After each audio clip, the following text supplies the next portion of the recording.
Tapi boleh tak ini hari kan?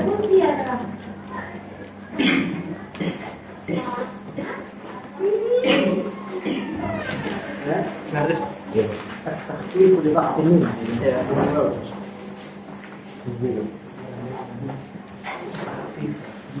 Ya, kalau bagi yang laki-laki ya dari naik. Perempuan semuanya berarti nggak ada yang ini ya, yang mau itu.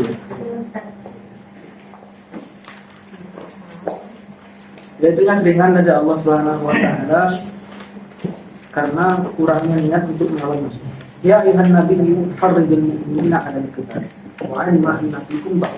Itu ayat yang pertama bahwa Nabi SAW diperintahkan untuk memotivasi kaum mukminin untuk berperang. Lalu setelah itu dinasahkan dengan ayat yang lain yaitu wa 'alima anna fikum ba'd. Nah, intinya adalah pada mulanya kaum muslimin ini ketika niat mereka kuat, ketika iman mereka juga kuat, yang mungkin iman sahabat kita bilang lemah, kan? Cuman niat mereka dalam berperang ketika itu sangat kuat sehingga satu orang itu bisa melawan 10 orang. Jadi awalnya adalah kaum mukminin ini 1:10. Namun wa'alima anna fikum dha'fan. Oleh karena itu Allah katakan dan Allah tahu bahwa sesungguhnya di antara kamu ada orang yang lemah atau di antara kamu ada kelemahan sehingga Allah kurangi yang awalnya 1:10 menjadi 1 berapa? 1:2. Ada 1:2 sehingga kalau kita berhadapan dengan 3 orang bolehlah lari. Tapi sebelumnya lebih superior lagi kita 1:10 kan. Squad versus solo. 2 squad. Iya. Kenapa hal tersebut bisa terjadi ketika bisa melawan 1:10 itu? Ya diantaranya adalah an-nusratun Allah Ta'ala. Itu adalah pertolongan dari Allah Subhanahu Wa Ta'ala dan juga kesabaran mereka dan kekuatan mereka dan kuat niat mereka. Sehingga hal-hal tersebut membuat kaum muslimin pada awalnya sanggup untuk melawan 1:10 orang.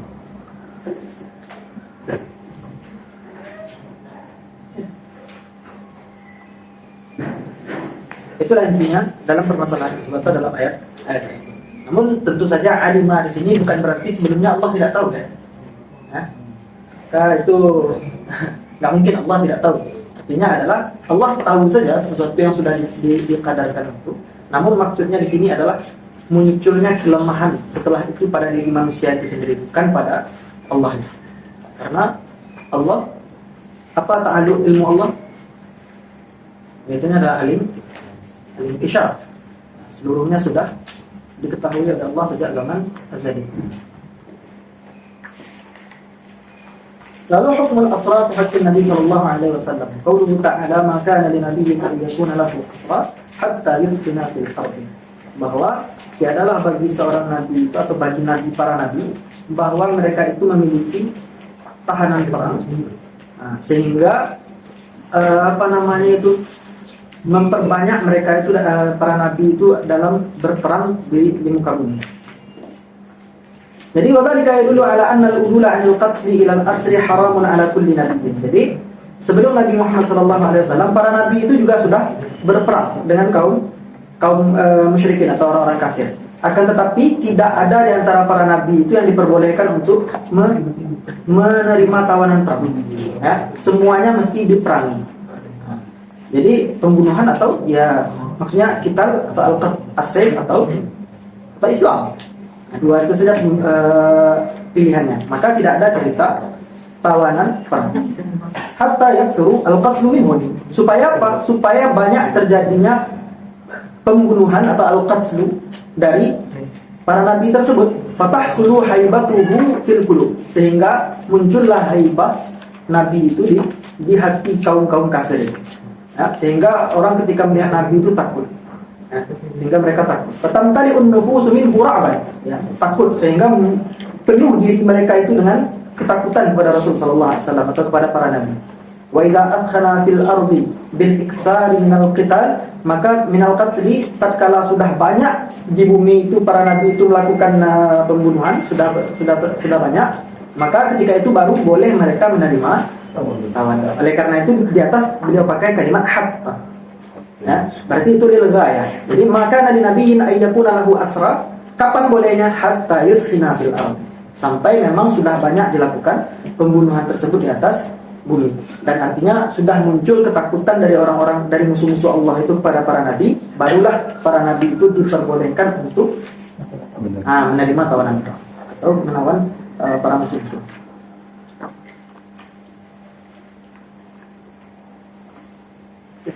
Itu.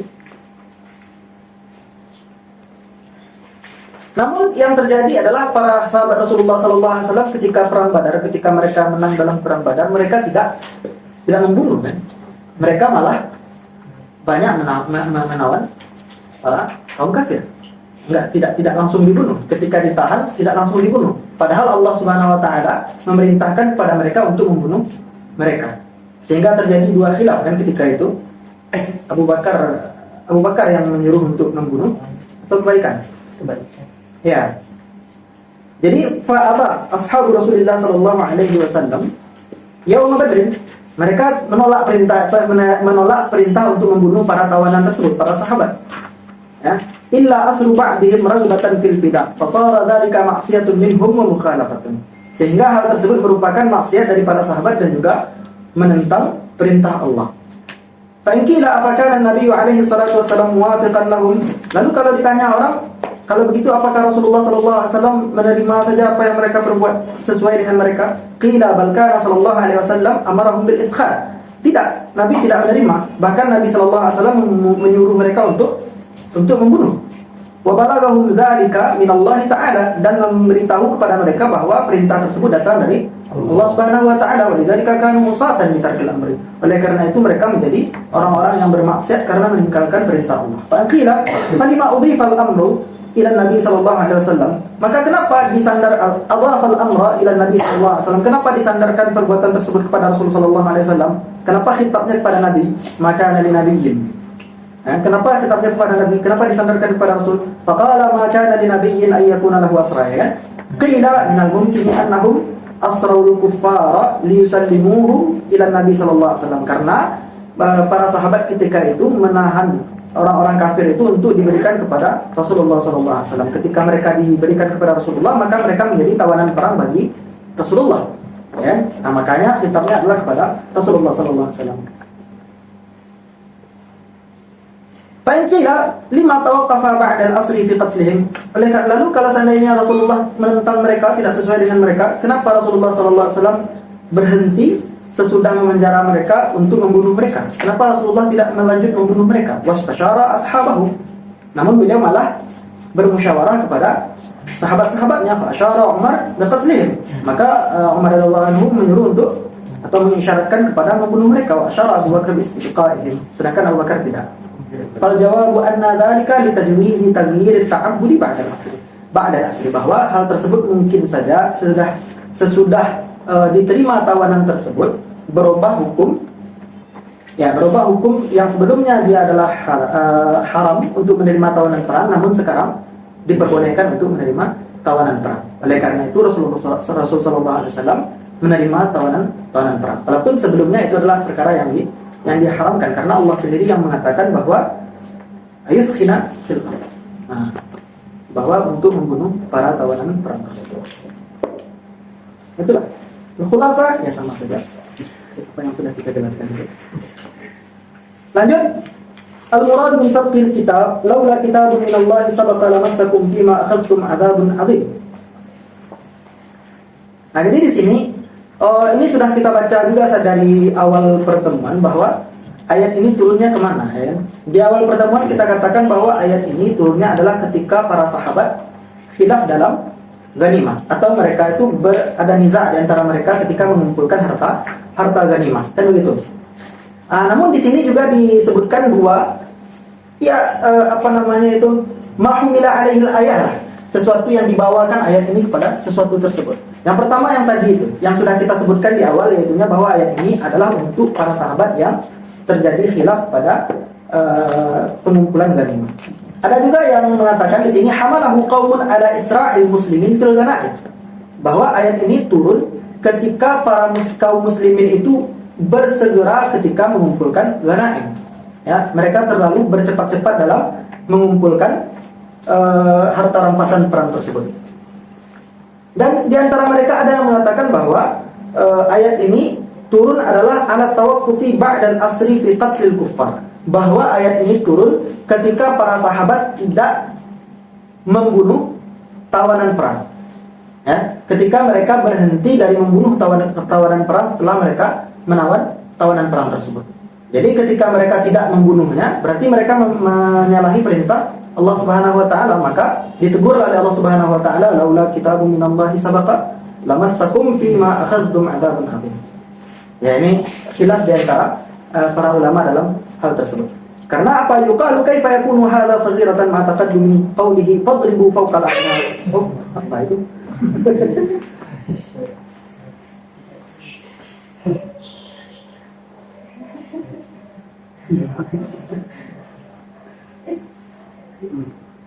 Jadi itu tiga pendapat tentang hal tersebut. Lalu yang menjadi fokus di sini sebenarnya adalah makna daripada sabaqa itu, ya kan? Sabqul kitab itu apa? Maka kita baca saja langsung. Dzakara fi qaulain fi makna sabqul kitab al-awwal taqaddum dalalatil Qur'an ala anna as-saghaira maghfuratun an ijtinabil kaba'ir. Bahwa disebutkan di sini oleh Imam Qiyai al-Hirasi ada dua pendapat tentang sabqul kitab itu. Yang pertama, terdahulunya adalah Al-Quran atas bahwa sesungguhnya dosa-dosa kecil itu diampuni ketika menjauhi dosa-dosa besar. Maka ketika kita menjauhi dosa besar karena melakukan kita melakukan dosa kecil karena menjauhi dosa besar, maka ketika itu hal tersebut diampuni. Nah, yang kedua, laula anna al-wa'ida yataqaddamu al-iqaba bi alla mu'akhadata illa ba'dan nahi. Bahwa jikalaulah tidak, bahwa sesungguhnya wa'id atau ancaman itu mendahului iqab dengan bahwa tidak ada mu'akhadzah illa ba'da nahi. Artinya adalah ketika tidak ada larangan maka tidak ada iqab. Dan sedangkan ketika mengambil harta ghanimah itu tidak ada larangan dari Allah Subhanahu wa taala. Maka oleh karena itu tidak ada apa?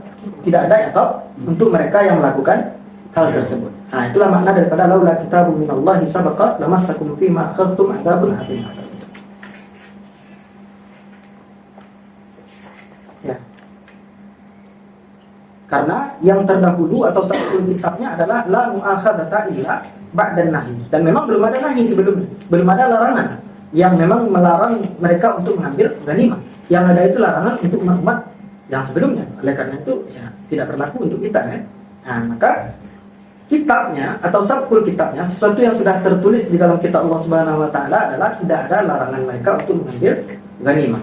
Maka oleh karena itu sekarang pun Allah tidak mengazab mereka terhadap apa yang mereka lakukan ketika mengambil ghanimah tersebut. Karena apa? Karena sudah sabqul kitab bahwa tidak ada larangan untuk hal tersebut. Nah, itulah makna yang kedua kata Imam Qiyai. Lanjut. Lalu perkataan Allah Subhanahu wa taala fakulu mimma ghanimtum halalan thayyiban. Nah, di sini ada yang bertanya apakah harta ghanimah itu boleh diambil apakah sebelum atau boleh dimakan sebelum dibagi atau sudah dibagi? Ya, tidak ada khilaf dalam permasalahan tersebut. Atau tidak ada larangan bahwa harta ghanimah itu boleh diambil sebelum dibagi ataupun sesudah dibagi. Yang mana sebelumnya kalau sebelum dibagi kita namakan dengan al-infaq. Kemarin kan?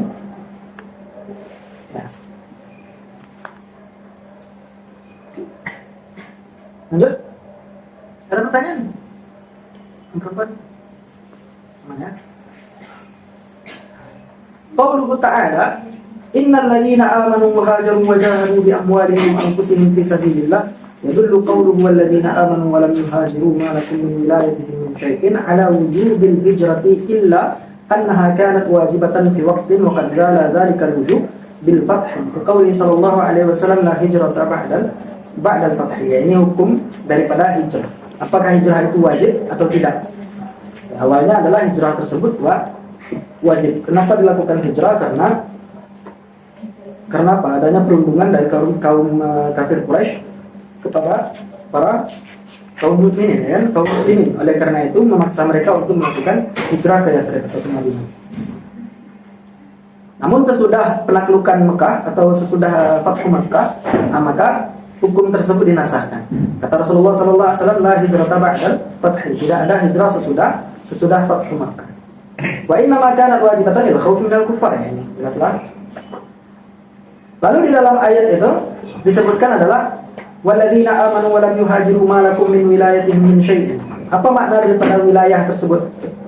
Di antara mereka ada yang mengatakan adalah al-warathah atau saling mewarisi. Jadi kaum mukminin sebelum turunnya ayat miras itu, mereka saling mewarisi dengan Islam mereka.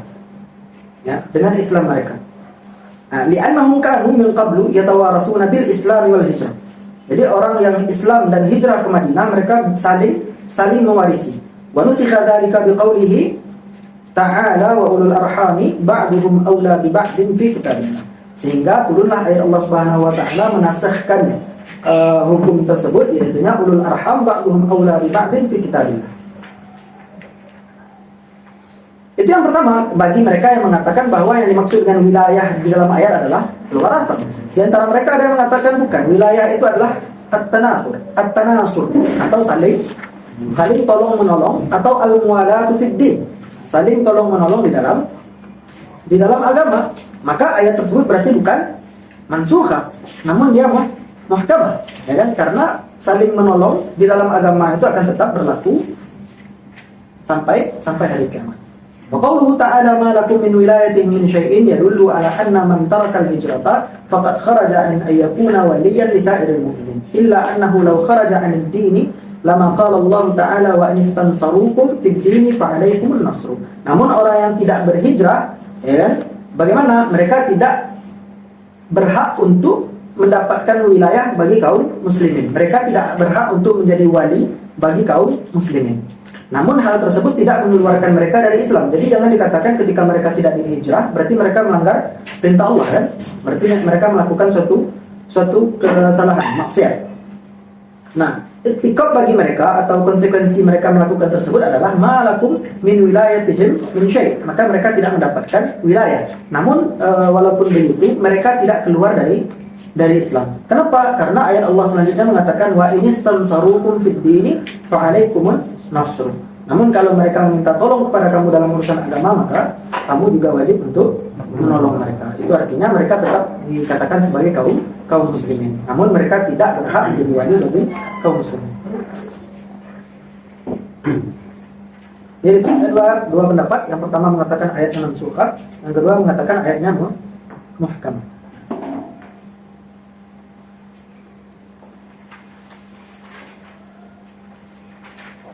Ya.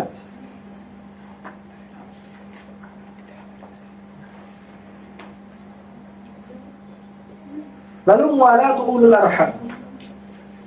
Qauluhu ta'ala wa ulul arham ba'duhum awla bi ba'din fi kitabillah. Fi kitabillah. Bahwa ulul arham itu sebagian mereka lebih aula dengan sebagian yang lain di dalam kitab Allah. Yuhtamalu at-tawrithu birrahim ala qauli Ibnu Mas'ud. Jadi ada yang bisa jadi ini ayat tersebut adalah menghendaki tentang waris sebagaimana yang dikatakan oleh Ibnu Mas'ud. Wa yahtamalu an yakuna awla ma bayyana Allah Ta'ala fi kitabihi min ayil mawarith. Wa yuj'alu hadhihi al-ayatu ka'annaha mujmalatan wa tilka mufassalatan. Wa la yadullu ala anna ba'dahum awla. Jadi di sini bukan, jadi pendapat yang kedua memang tentang ayat mawaris saja, namun aula yang dimaksud di atas dengan wa ulul arham ba'dhum aula bi ba'din itu bukan berarti para orang yang dalam ayat mawaris itu kan sudah ditetapkan ketentuannya. Jadi bukan berarti ini lebih aula daripada yang lain. Akan tetapi tetap sesuai dengan apa yang ditentukan di dalam ayat mawaris. Maka makna aula di sana adalah aula ma bayyana Allahu fi kitabihi min ayil mawaris.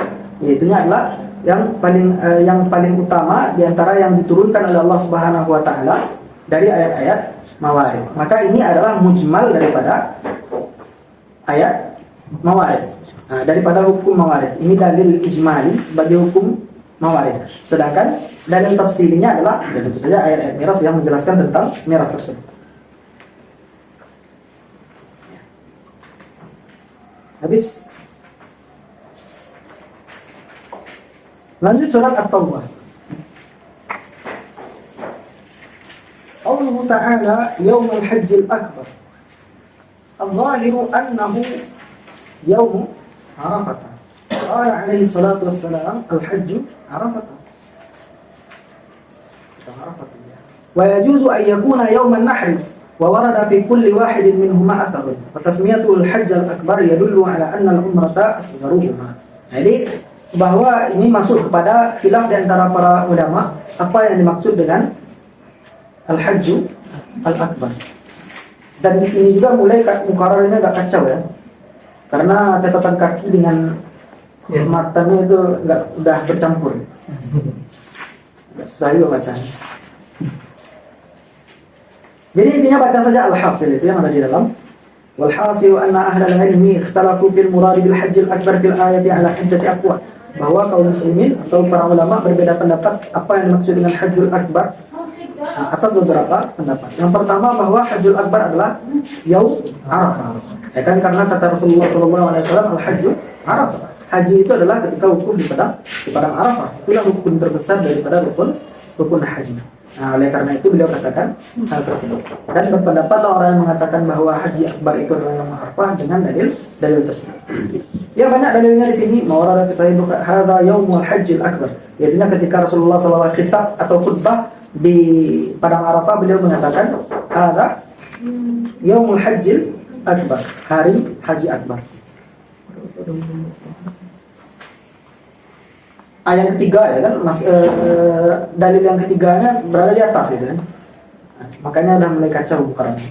Jadi yang ketiga yang di atas itu adalah sambungan daripada catatan kaki ya.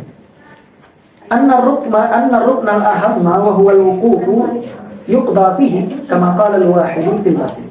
Bahwa rukun yang paling penting itu dilakukan pada Arafah tersebut, sebagaimana dikatakan oleh al-wahidi fil masjid. Sedangkan pendapat yang kedua mengatakan bahwa haji akbar itu adalah yaumun nahar, dan ini nanti pendapat yang dikuatkan oleh beliau yang menulis muqarrar ini juga. Ya, dalil mereka apa? Yaitunya yang datang dari hadis Sahih Bukhari. Anna Nabi sallallahu alaihi wasallam waqafa yauman nahri bainal jamarati fil hajjati allati hajja bihadza. Bahwa Rasulullah sallallahu alaihi wasallam berdiri pada hari nahar itu di antara jamarat, di antara tempat melempar jumrah pada haji, yang beliau berhaji dengan kalimat ini. Apa kata beliau? Hadza yaumul hajjil akbar. Maka ketika beliau mengatakan hadza, maka berarti itu sesuatu yang hadir, ya kan? Sesuatu yang ada. Oleh karena itu isyarat tersebut menunjukkan bahwa haji akbar itu adalah memang yaumun nahar dan bukan pada hari Arafah, namun pada hari nahar biasanya. Begitu juga hadis yang diriwayatkan dari Ali radhiyallahu anhu. Itunya ketika beliau bertanya kepada Rasulullah sallallahu alaihi wasallam apa yang dikatakan dengan haji akbar, maka Rasulullah sallallahu alaihi wasallam menjawab yaumun nahar. Nah, ya, silakan dibaca saja dalil-dalil tersebut. Biasanya tidak akan disuruh untuk membaca atau membuat seluruh dalil. Dan ini yang kebanyakan dipilih oleh para ahli tafsir.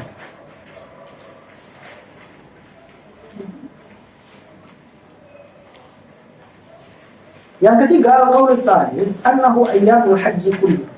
Bahwa yang dinamakan dengan haji akbar itu seluruh hari-hari yang dimana dilakukan di sana rangkaian haji. Maka seluruh hari yang dimana hari tersebut dilakukan rangkaian haji di sana, maka itu dinamakan dengan haji akbar. Nah, itu pendapat yang ketiga. Pendapat yang keempat, anna yaumal hajjil akbar huwal yaumul ladzi hajja fihi Rasulullah sallallahu alaihi wasallam wa huwa qaulul muslimin. Yaitunya adalah ketika Rasulullah sallallahu alaihi wasallam haji saja. Ya, hari di mana ketika Rasulullah sallallahu alaihi wasallam haji, itulah yang dinamakan dengan haji akbar. Adapun selain dari demikian itu bukan dinamakan dengan haji akbar. Berarti dia dalilnya maksus gitu kan, artinya terkhusus pada hari tersebut saja. Namun kalau seandainya kita katakan dia Yaumun Nahar ataupun hari Arafah, maka dia akan ada haji akbar itu selamanya. Namun ketika dikatakan bahwa itu adalah haji yang dilakukan oleh Rasul sallallahu alaihi wasallam saja, maka itu hanya berlaku ketika haji wada.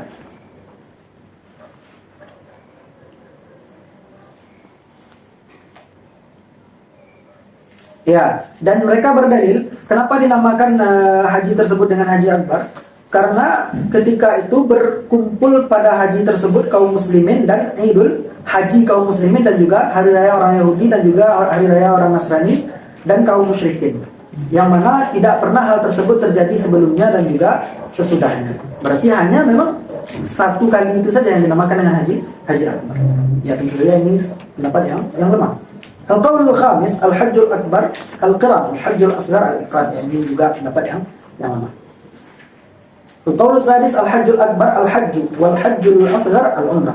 Jadi yang kelima lebih umum lagi. Intinya ketika dikatakan haji akbar itu berarti dia haji. Sedangkan ketika disebut Al-Hajjul Asghar berarti dia umrah.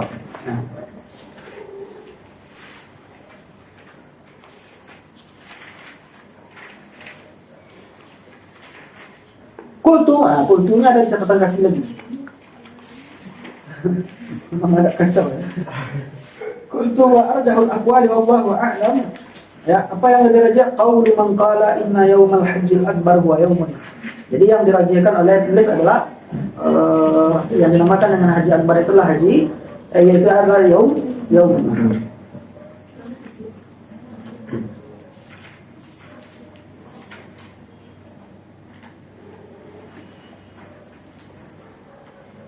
Lanjut, hukmu dukhulil kuffaril masjidil haram. Masuk kepada hukum bolehkah kaum kafir masuk ke dalam Masjid Al-Haram. Dalam mazhab Syafi'i sendiri bagaimana? Apakah boleh? Apa batasannya?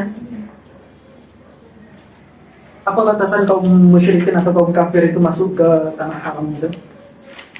Bahkan bagi kita Syafi'iyah, kaum kafir itu tidak boleh masuk ke tanah haram. Bukan hanya Masjidil Haram, tetapi tanah haram sendiri tidak boleh dimasuki oleh kaum kufur. Jadi Makkah pun sudah ditetapkan hal tersebut karena Hambali juga mengatakan pendapat yang sama bahwa orang kafir tidak boleh memasuki tanah haram. Jadi kalau di Makkah pada tandanya kaum muslimin, kalau orang kafir tidak boleh memasuki haram. Qauluhu ta'ala maka lil musyrikin ay ya'muru masajid Allah. Jadi adalah bagi kaum musyrikin itu untuk menghidupkan masjid Allah Subhanahu wa taala. Yadullu ala anna imarat al-masjid bi ziyarati fi bina'ihi wa dukhulihi muharramun 'ala al-kuffar. Hal tersebut menunjukkan bahwa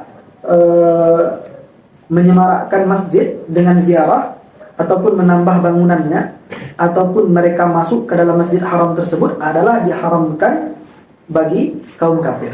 Faka'annahu qala inna bina'al masjidi innama yaliqu bil muslimin alladhi yatawassalu bihi ila ridha'illah fa ammal kuffaru fa inna 'amalahu fi dhalika muhbitun wa lam yu'mar bi 'amalin muhbitin wa innama umira bi 'amalin maqbulin 'inda Allah ta'ala. Jadi kaum kafir amalnya tidak ada gunanya, gitu kan?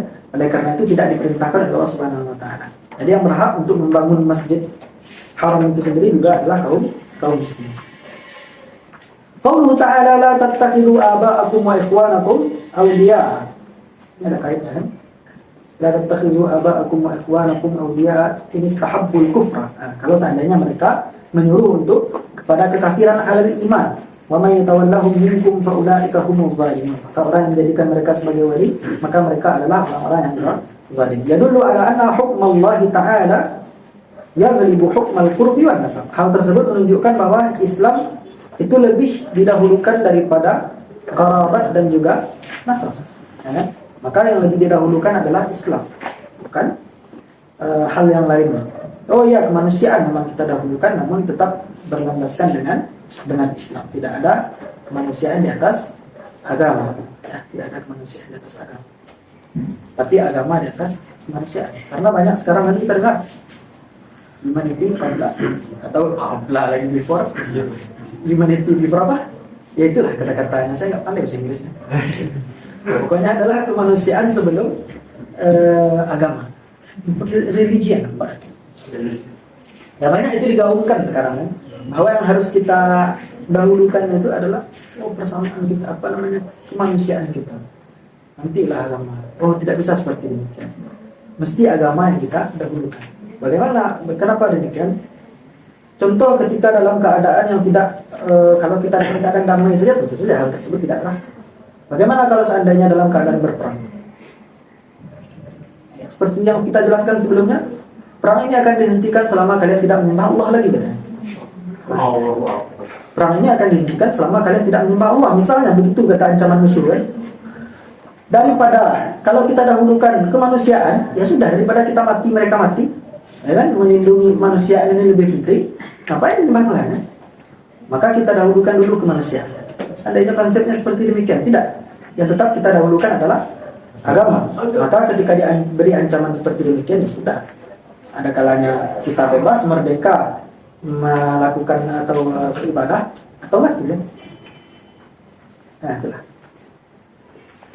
Maka agama lebih didahulukan dari apapun. Nah, maka dia mengalahkan hukum kerabat ataupun hukum nasab, apalagi manusia. Wa yadullu ala anna tawallil kuffari ta'zimun. Walidzalika atlaqa ta'ala liman yaf'al dzalika annahu malik. Bahwa ketika kita menjadikan orang kafir itu sebagai wali, berarti ketika itu kita mengagungkan mereka. Oleh karena itu Allah sifati orang-orang tersebut dengan orang-orang yang zalim ketika mereka melakukan hal tersebut. Mentakzim orang kafir, ya. Apa yang mentakzim orang kafir? Ya? Apakah boleh kita menghormati mereka, mentakzim mereka? Tidak boleh. Menghormati beda, ya.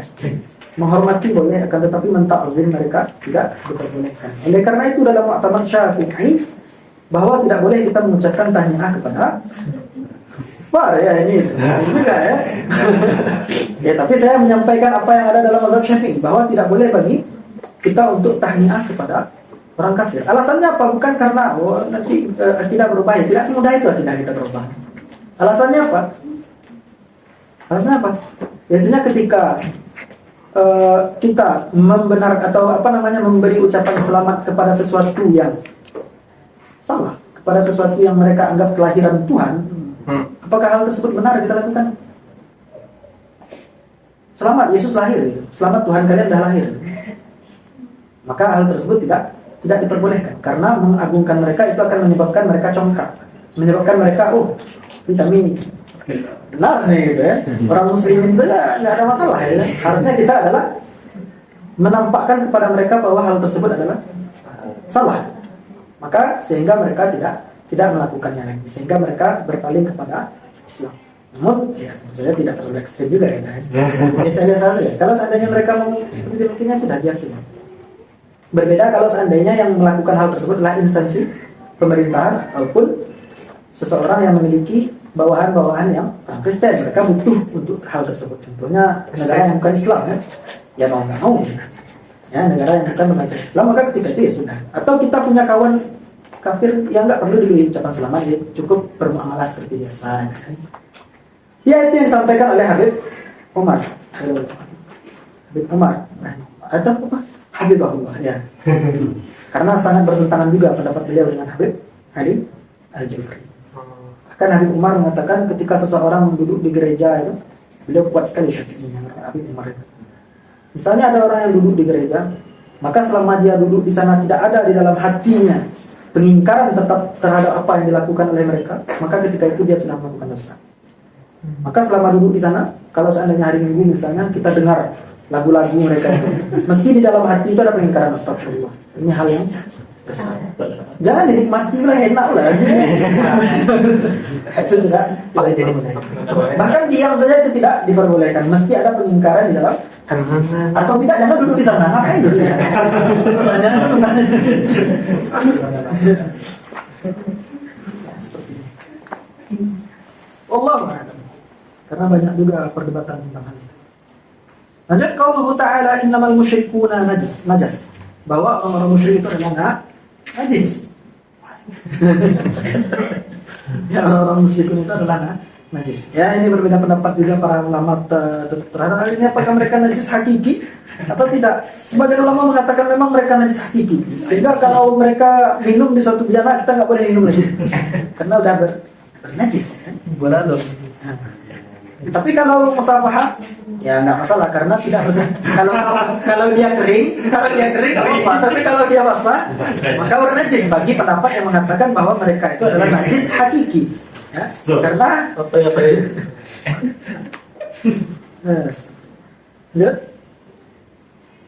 Lam yurid ta'ala najasatahum haqiqatan. Nah, ini berkata Imam ya sara ba'dun nas ila al-hukmi bi najasatihim haqiqatan. Jadi sebagian para ulama mengatakan, sebagian manusia mengatakan bahwa mereka memang najis secara hakikat mereka. Nah, hatta najasul ma'a bi mulaqatihim. Sehingga kalau mereka bersentuhan dengan air maka air itu menjadi najis. Wa qala akharun lam yurid ta'ala najasatahum haqiqatan. Namun Allah Subhanahu wa taala sebenarnya tidak menginginkan yang dimaksud di sana adalah najis hakiki. Dan ini adalah mazhab kita juga bahwa orang kafir itu bukan najis hakiki. Nah, bukan najis hakiki. Karena kenapa? Karena ketika mereka menjadi Islam, hilang kenajisan sifat najis itu dari diri mereka. Kalau seandainya mereka najis secara hakikat, emang bisa kotoran itu menjadi suci? Bisa nggak kotoran menjadi suci? Nah. Ada nggak najis yang bisa? Kalau kotoran nggak bisa. Ada nggak najis yang bisa menjadi suci? Yang ainnya itu najis, namun bisa menjadi suci? Ada. Jildul mayitah. Sama. Nah itu dia, jildul mayitah. Nah, satu-satunya itu saja, yaitunya kulit bangkai. Nah, karena sesuatu yang terhasil dari bangkai itu kulitnya, rambutnya, apapun, maka itu juga memakai hukum bangkai tersebut dan dia bernajis. Namun boleh dia menjadi suci ketika dibas atau disama. Apakah kita perlu menyamar orang kafir dulu sebagai itu? Enggak juga. Oleh karena itu, kalau memang hakikat mereka adalah najis, maka itu tidak akan bisa menjadi suci dengan Islam mereka. Oleh karena itu, mereka ketika Islam mereka tetap suci. Maka yang dikehendaki oleh Allah Subhanahu wa taala bukanlah hakikat mereka. Namun yang dimaksud adalah penyerupaan mereka dengan najis. Wa innamal musyrikuuna kasyai'i an-najis. Bahwa orang kafir itu adalah orang-orang musyrik itu seperti sesuatu yang bernajis. Wa ta'liqu man'ihim ayyaqrabul masjidal haram bikaunihi anjasan yaqtadi an yakuna al-murada bihi at-tashbih wa at-tahqiq. Oleh karena itu beliau larang bahwa pelarangan mereka untuk mendekati Masjidil Haram dan menyerupakan mereka dengan najis itu menghendaki yang maksud demikian adalah bukan hakikat mereka tetapi penyerupaan. Bukan saja. Lalu dalam mazhab Syafi'i juga nanti bahwa apakah orang masjid boleh masuk orang kafir boleh masuk ke dalam masjid selain Masjid Haram? Boleh nggak? Boleh. Boleh, namun bersyarat. Ya, namun bersyarat ketika ada hajat. Maka ketika itu diperbolehkan. Walaupun mereka dalam keadaan walaupun hajahnya cuma foto-foto. Oh enggak, itu enggak hajah itu. Itu bukan hajah. Itu bukan hajah. Banyak saudara kita di Azhar. Foto. Astagfirullah. Jadi dalam mazhab Syafi'i nanti ya'tabirul hajah bahwa mesti ada hajah. Hajah tersebut contohnya untuk belajar tentang keislaman. Atau mereka masuk ke dalam masjid, misalnya imam berada di dalam masjid, maka untuk mengadukan syakwa mereka mesti kepada imam. Nah, maka oleh karena itu mereka dibolehkan untuk masuk ke dalam masjid.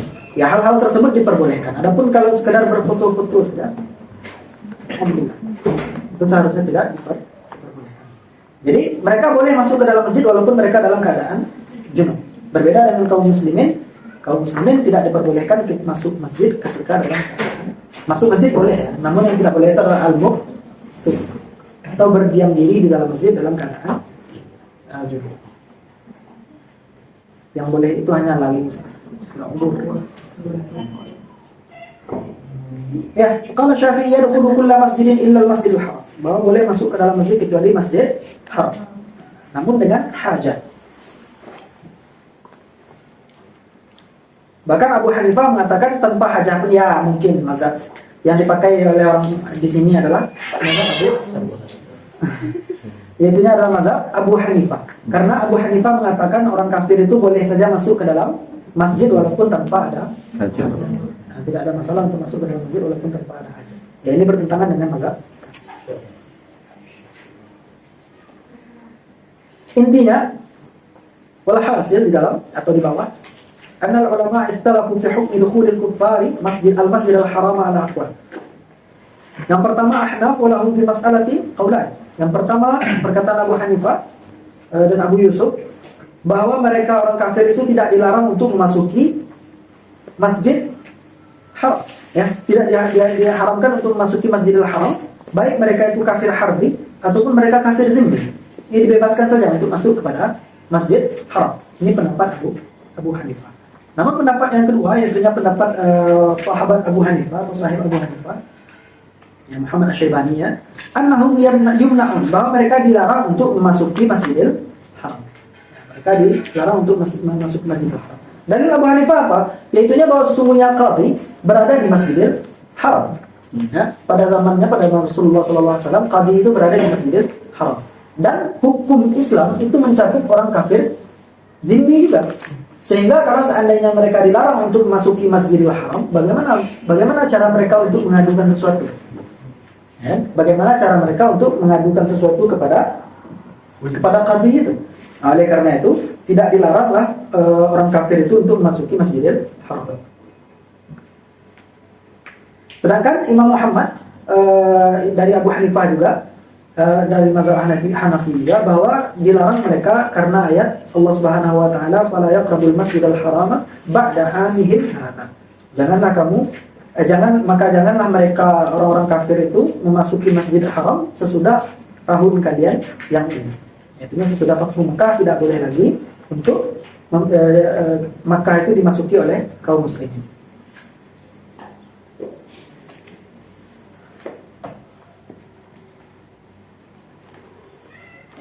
Bantahannya ini bantahan dibaca atau bagaimana? Baca semua ini?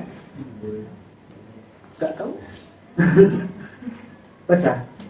Ya, bantahannya diantaranya adalah sesuatu yang bantahan terhadap Muhammad. Ya, ini masih dalam mazhab Hanafi, ya. Pendapat pertama mazhab Hanafi yang mengatakan diperbolehkan bantahannya adalah yang dimaksud dengan wala yaqrabu atau fala yaqrabu di sana itu bukan kurban dari segi arah.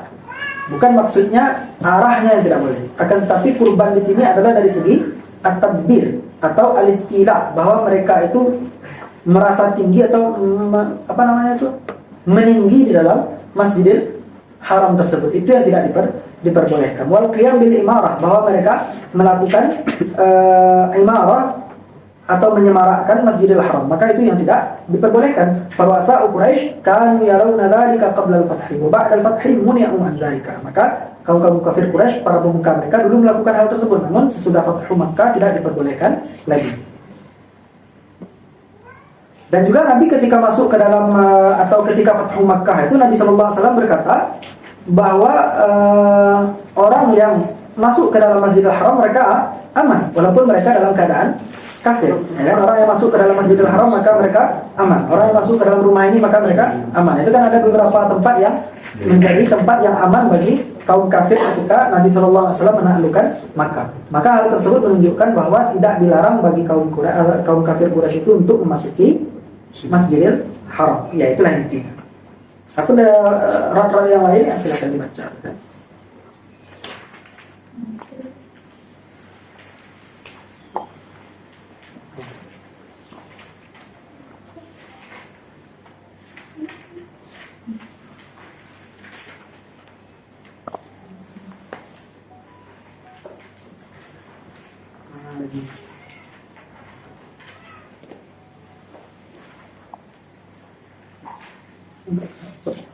Al-qaul tsani di atas, qaulul malikiyyati fil mas'alati. Pendapat yang kedua yaitunya adalah pendapat Malikiyah. Zahabal malikiyyatu ila adam jawazi dukhulil kuffar al-masjidil haram, ya, wa tawassa'u fil mas'alati fara'u adama jawazi dukhulil kuffar jaziratal arabi mutlaqan. Semuanya lebih sadid lagi pendapatnya bahwa orang kafir itu tidak boleh masuk ke jazirah Arab. Jadi di dalam jazirah Arab itu cuma ada orang-orang muslim. Wa yajibu khuruju man kana ala ghairi islam min Makkah.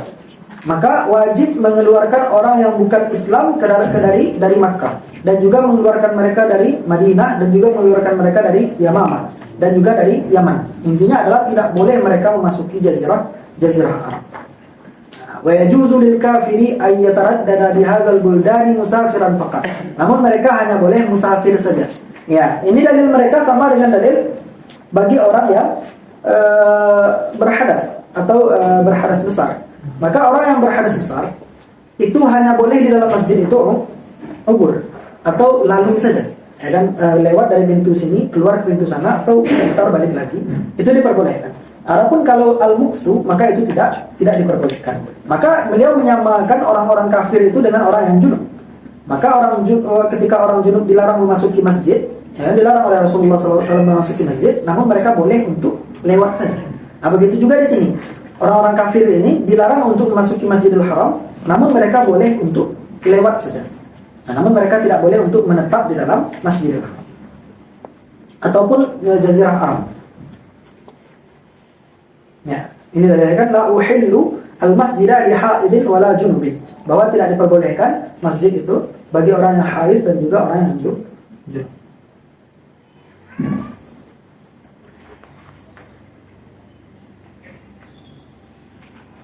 Al-qaul ats-tsalits, pendapat yang ketiga, qaul Syafi'iyyah wal Hanabilah fil mas'alah. Dhahaba Syafi'iyyah wal Hanabilah ila adami jawazi dukhul al-kuffar haram Makkah bima fi dzalika al-masjidil haram. Wa yastawi fi dzalika ahlul dhimmah hum ahlul aqdi wal musta'minina min al-isti'man wa huwa talabul aman min al-'aduwwi harbiyan kana musliman. Jadi tidak diperbolehkan kaum kufar itu untuk memasuki haram Makkah. Jadi yang tidak diperbolehkan adalah memasuki tanah haram. Karena ayatnya mengatakan la yaqrab. Jangan mereka mendekati Masjidil Haram. Oleh karena itu dilaranglah bagi mereka untuk memasuki tanah haram. Dan bagi Hanabilah ada pendapat yang kedua, bahwa man'u min dukhulil haram illa li daruratin. Bahwa pendapat yang kedua bagi Hanabilah mengatakan diperbolehkan masuk itu kapan, ketika darurah saja atau hajat. Ya, ketika darurah ataupun hajat. Namun dalam mazhab Syafi'i itu tidak ada darurah dan tidak ada hajah. Maka ketika ada hajah misalnya, mereka ingin berdagang kepada kaum muslimin, yang dilakukan adalah para pembeli yang keluar dari tanah haram. Jika ada orang kafir yang ingin berdagang, maka yang keluar adalah kaum muslimin. Begitu juga nanti ketika ada orang kafir ini kebutuhan untuk berjumpa dengan imam, maka imam mengutus rasulnya, ya, mengutus utusannya kepada orang kafir tersebut. Kalau seandainya maslahatnya adalah bertemu dengan imam, memang tidak kecuali dengan bertemu imam, maka ketika itu yang keluar adalah imam kepada kaum kafir tersebut, bukan kaum kafir yang pergi ke Makkah untuk menemui imam. Nah, jadi itu dalam mazhab Syafi'i. Ya, dalil mereka apa ya? Zahir ayat tadi kan, innamal musyrikuuna najas fala yaqrabu al-masjidal harama ba'da 'amihim hadza.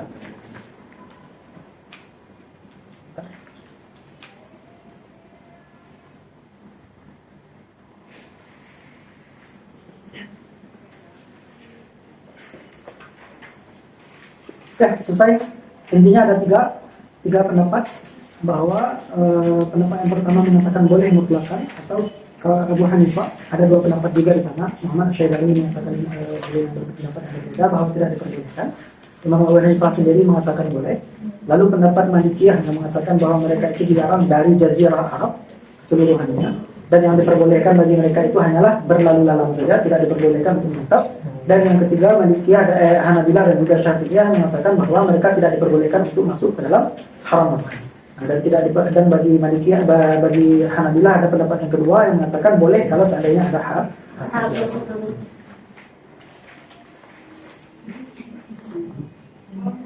Ya, dalil-dalil lainnya di antara dalil-dalil milik Syafi'iyah adalah bahwa ketika disebutkan Masjidil Haram, maka biasanya yang dikehendaki adalah haram Makkah, bukan Masjidil Haram saja, adalah haram Makkah. Sebagaimana ketika Allah mengatakan subhanalladzi asra bi 'abdihi lailan, ya, maka ketika itu yang dimaksud adalah haram. Kenapa? Karena Rasulullah SAW bukan dari masjid berjalannya, tetapi dari Bait Ummi Hani. Oleh karena itu yang dimaksud dari Masjidil Haram itu adalah tanah haram itu sendiri.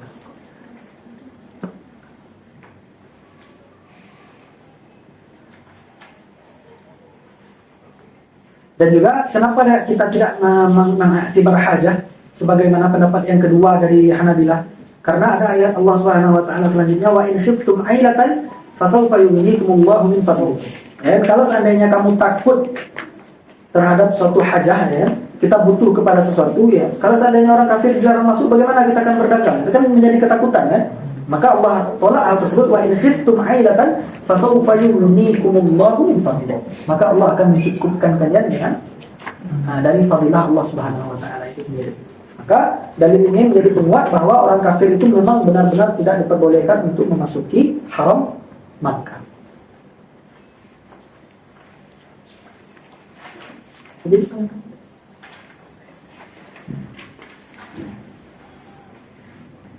Ya, dan yang rajih menurut musannif atau menurut yang sekarang adalah pendapat yang ketiga. Lanjut, al-hathu 'ala al-jihad.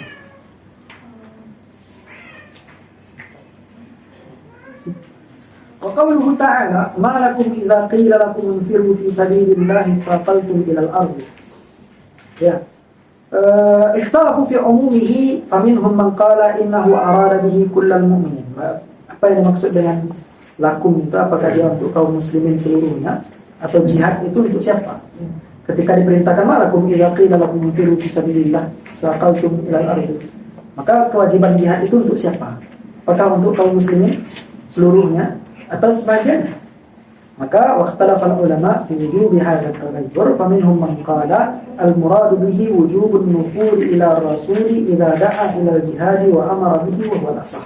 Bahwa kata Imam Qiyad, yang dimaksud dengan ayat tersebut wajib kita untuk bersegera kepada Rasulullah SAW apabila beliau menyeru untuk jihad. Maka wajib kita untuk pergi berjihad dan menyuruh dengan hal tersebut. Kalau seandainya tidak beliau perintahkan dan tidak beliau seru untuk berjihad, maka tidak ada kewajiban untuk berjihad.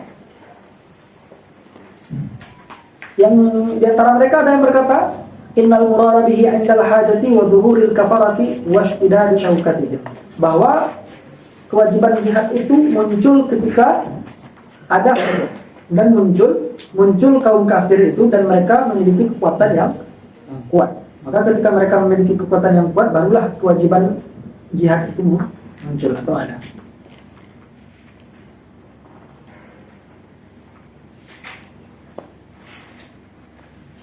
Ya, langsung saja kita baca hasilnya. Idza itu sambungnya di bawah, wa idza lam yakun, namun dibatasi oleh catatan kaki. Walhasil saja. Walhasil anna ahlal ilmi ikhtalafu hawla al-khitab fi hadhihi al-ayati wa ghayriha min al-ayat allati tahussu 'ala al-jihad ka qawlihi ta'ala infiru khifafan wa thiqalan wa jahidu bi amwalikum wa anfusikum fi sabilillah ala iddati aqwal. Bahwa ketika ada ayat-ayat yang memerintahkan untuk berperang, maka khitabnya untuk siapa? Kan banyak ayat-ayat Allah yang memerintahkan untuk perang. Sekarang itu lagi ada perang kan, antara kaum muslimin dengan kaum kafir. Apakah kita termasuk orang yang wajib melakukan hal tersebut atau tidak? Kita lihat dulu kan. Kalau dikatakan seluruh orang muslim, ya sudah. Ambil senjata. Qaulul awal umumul khitab fil ayat. Nah, yang pertama bahwa kitab tersebut adalah umum. Annaha da'watun li jami'il muslimina ila jihad. Bahwa itu adalah dakwah kepada seluruh kaum muslimin untuk berjihad wa nafiru duna istisna'in ahadin, dan pergi tanpa ada pengecualian bagi siapapun. Karena apa? Karena dalam ayatnya infiru khifafan wa thiqala. Khifafan artinya apa? Orang yang kuat. Thiqala orang yang lemah. Artinya walaupun mereka memiliki thiqal, memiliki berat untuk pergi itu, maka tetap wajib untuk pergi berjihad. Nah, itu pendapat yang pertama. Pendapat yang kedua, annal umuma fil ayati makhsusun bi adillatin ukhra. Wa ala hadzal qawli fal ayatu muhkamatun aidan wa hadza ma rajjahahu at-Tahir Ibnu Ashur. Bahwa hal tersebut, ayat tersebut ditaksis oleh dalil-dalil yang lain. Artinya bukan seluruh kaum muslimin, namun kaum muslimin yang ditaksis oleh ayat-ayat yang lain yang kita lihat nanti. Qaul tsalis anna al-ayata 'ammatun lakinnal amra fiha 'ala an-nadbi la 'ala al-wujub. Bahwa ayat tersebut memang umum, akan tetapi sunnah sekali. Jadi dia sunnah. Jihad itu sunnah dan bukan kewajiban. Ya, atau kenapa?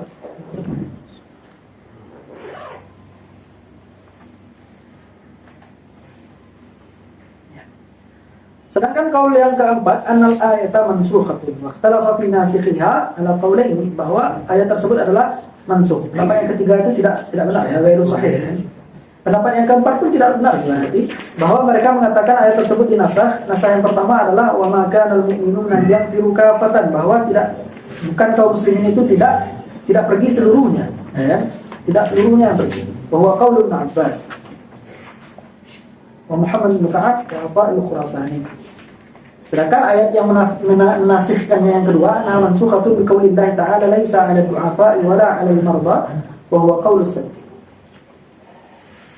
Bahwa yang tidak pergi itu adalah orang-orang du'afa dan juga tidak pula orang-orang yang sakit.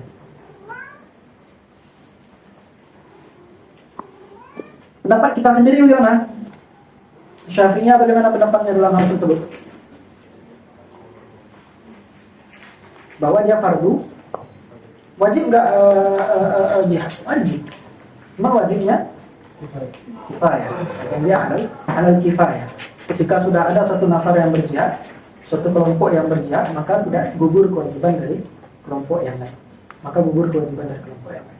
Nah, itu pendapat yang kedua, sebagaimana yang di sini, bahwa annal umum fil ayati makhsusun, bahwa dia ditaksis. Ya, boleh yang tidak pergi itu adalah orang-orang yang lemah misalnya. Dan juga perkataan Allah Subhanahu wa taala, maka al-mu'minuna liyanfiru kafatan, karena ada nanti kaum muslimin itu yang pergi menuntut ilmu dan ada juga yang pergi jihad di jalan Allah. Maka dia fardu kifayah, bukan seluruhnya. Qultu wa urajjihu umum al-khitab fil ayah wa annaha da'watun li jami'il muslimin ila al-jihad wa nafi dun istisna. Ya harim wa hadha ikhtiyaru syekh al-mufassirin Imam. Namun pengarang muqarrar sendiri merajih pendapat yang pertama, bahwa wajib berjihad, wajib untuk berjihad kepada seluruh kaum muslimin.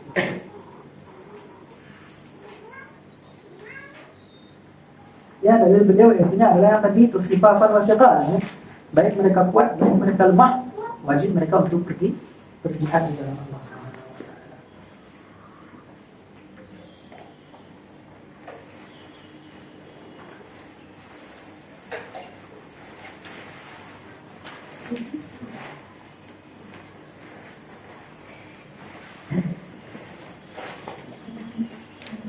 Lanjut. Qauluhu ta'ala wa minhum man 'ahada Allah la in atana min fadlihi lanasaddaqanna. Di antara mereka ada orang yang berjanji pada Allah Subhanahu wa taala, sungguh jika datang kepada kami fadilah Allah Subhanahu wa taala, sungguh kami akan bersedekah. Khilaf yang ada di sini adalah tentang asbabun nuzul. Jadi turun untuk siapa? Tentang asbabun nuzul pada ayat tersebut. Maka berbeda pendapat para ulama dalam hal tersebut. Ya kan, wal hasilu anna ahla ta'wil ikhtalafu bil ma'ni li hadhihi al-ayati ala aqwal. Yang dimaksud dengan ayat tersebut ada beberapa pendapat. Yang pertama adalah ma rawahu al-Hasan wal Mujahid anna Tha'labah bin Hatib al-Ansari at-Rasulullah. Jadi ini yang pertama adalah bahwa ayat ini turun kepada Tha'labah. Kan, kepada Tha'labah. Ketika beliau meminta kepada Rasulullah SAW untuk memberi rezeki, dia minta kepada Rasulullah SAW, doakanlah untukku hai Rasulullah supaya aku mendapatkan rezeki. Lalu ditegur oleh Rasulullah SAW, tidakkah kamu ingin menjadi seperti Rasul pada Nabi Allah Subhanahu Wa Taala? Namun dia kekeh, nggak mau, dia tetap minta tolong doakan untuk memberi rezeki. Lalu dia berjanji, kalau seandainya saya sudah dapat rezeki, nanti aku akan memberikan kulli dhi haqqin haqqah, akan memberikan kepada seluruh orang yang berhak menerima haknya. Jadi dia berjanji akan hal tersebut. Lalu Rasulullah doakan, Allahumma rzuq Tha'labata malan. Ya Allah, berilah rezeki kepada Tha'labah akan harta. Sehingga fattakhadha ghanaman fanamat. Maka dia mendapatkan ghanam atau lumala fanamat. Maka tumbuhlah lumala tersebut. Maksudnya tumbuh itu berkembang, kan? Banyak hartanya. Padahal kan alaihil Madinah, maka sempit Madinah. Enggak muat lagi dengan ghanam dia. Maka dia pergi ke wadi. Maka ketika sampai di sana berkembang lagi, ya kan? Maka dia salat berjamaah itu hanya zuhur dan asar saja. Sedangkan selain yang zuhur dan asar dia tidak sanggup lagi untuk berjamaah karena melihat ininya, ya, ghanamnya.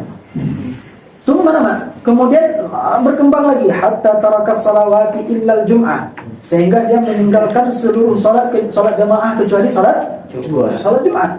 Tsumma namat fatarakal jum'ah. Nah, bahkan dia meninggalkan salat Jumat.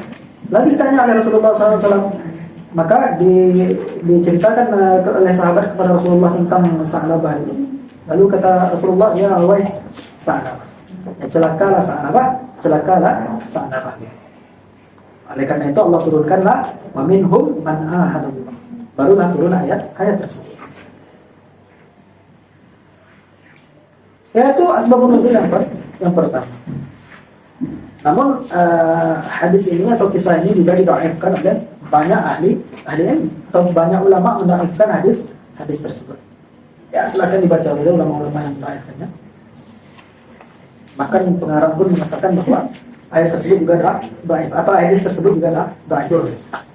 Pendapat yang kedua, anil kalbi anna rajulan min bani Amr ibn Auf kana lahu malun di Syam fa abqa alaihi anhu, bahwa dia memiliki harta di Syam, lalu harta tersebut tidak sampai kepada dia kan. Fajuhidalahu juhudan syadidan fahalafa billahi la in atana min fadlihi ay min dzalikal mal la asaddaqanna. Nah, jadi ini hartanya yang tidak sampai-sampai, lalu dia bersumpah juga bahwa demi Allah kalau seandainya harta tersebut sampai kepadaku, sungguh aku akan bersedekah. Dan ketika sampai bagaimana? Maka tidak melakukan hal tersebut, namun dia malah kufir. Nah, ini juga pendapat yang dhaif juga. Seluruh pendapat sebenarnya nanti dhaif. Yang ketiga mengatakan ini terhadap Sa'labah dan juga Mu'tab bin Qushair. Ya sama saja dengan tadi bahwa mereka berjanji akan bersedekah namun tidak melakukannya. Yang keempat adalah ayat ini turun kepada Namtal bin Haris dan ya kan Wajid bin Qais, Sa'labah bin Hatib dan juga Mu'tab bin Qushair. Ya sama saja. Lain atana Allahu min fadlihi lanasaddaqanna. Sehingga Allah turunkan ayat tersebut. Pendapat yang kelima, anna haula'i sinfun minal munafiqin. Nah, inilah yang akan dirajihkan bahwa pada zaman Rasulullah SAW itu ada suatu sinfun minal munafiqin atau suatu kelompok dari kaum munafik itu. Tatkala mereka falamma atahum dzalika bakhiru bihi. Tatkala sudah datang fadilah Allah kepada mereka menjadi kikir. Ya kita tidak perlu tahu siapa mereka. Ya kan? Yang penting adalah pada zaman Rasulullah SAW hal tersebut terjadi, bahwa ada sekelompok kaum munafik. Mereka berkata ketika mereka mendapatkan harta dari Allah Subhanahu Wa Taala, maka mereka akan bersedekah, namun mereka tidak melakukannya, sehingga Allah turunkan ayat tersebut.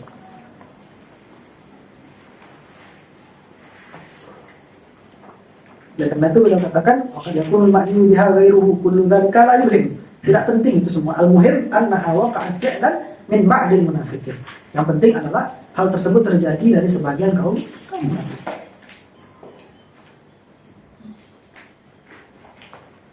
Lalu dia merajihkan bahwa ya tidak ada asyraf ya.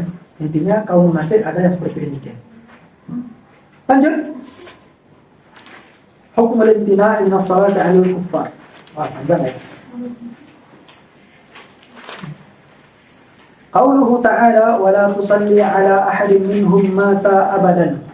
Janganlah kamu salat untuk kaum kafir itu atas seorang pun dari di antara mereka yang mati mereka selama-lamanya. Artinya tidak diperbolehkan bagi kaum muslimin untuk menyolatkan orang kafir.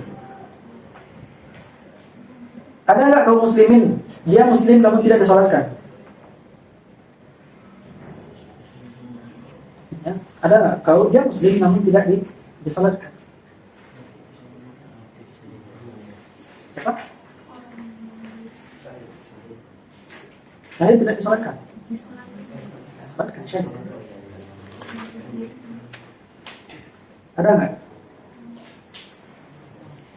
Enggak ada. Enggak ada. Pemberontak muslim ya. Disolatkan juga. Kalau selama mereka masih Islam disolatkan. Maka tidak ada. Jadi bukan enggak ada ya, tapi ada.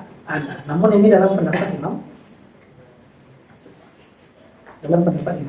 Ar-Ramli.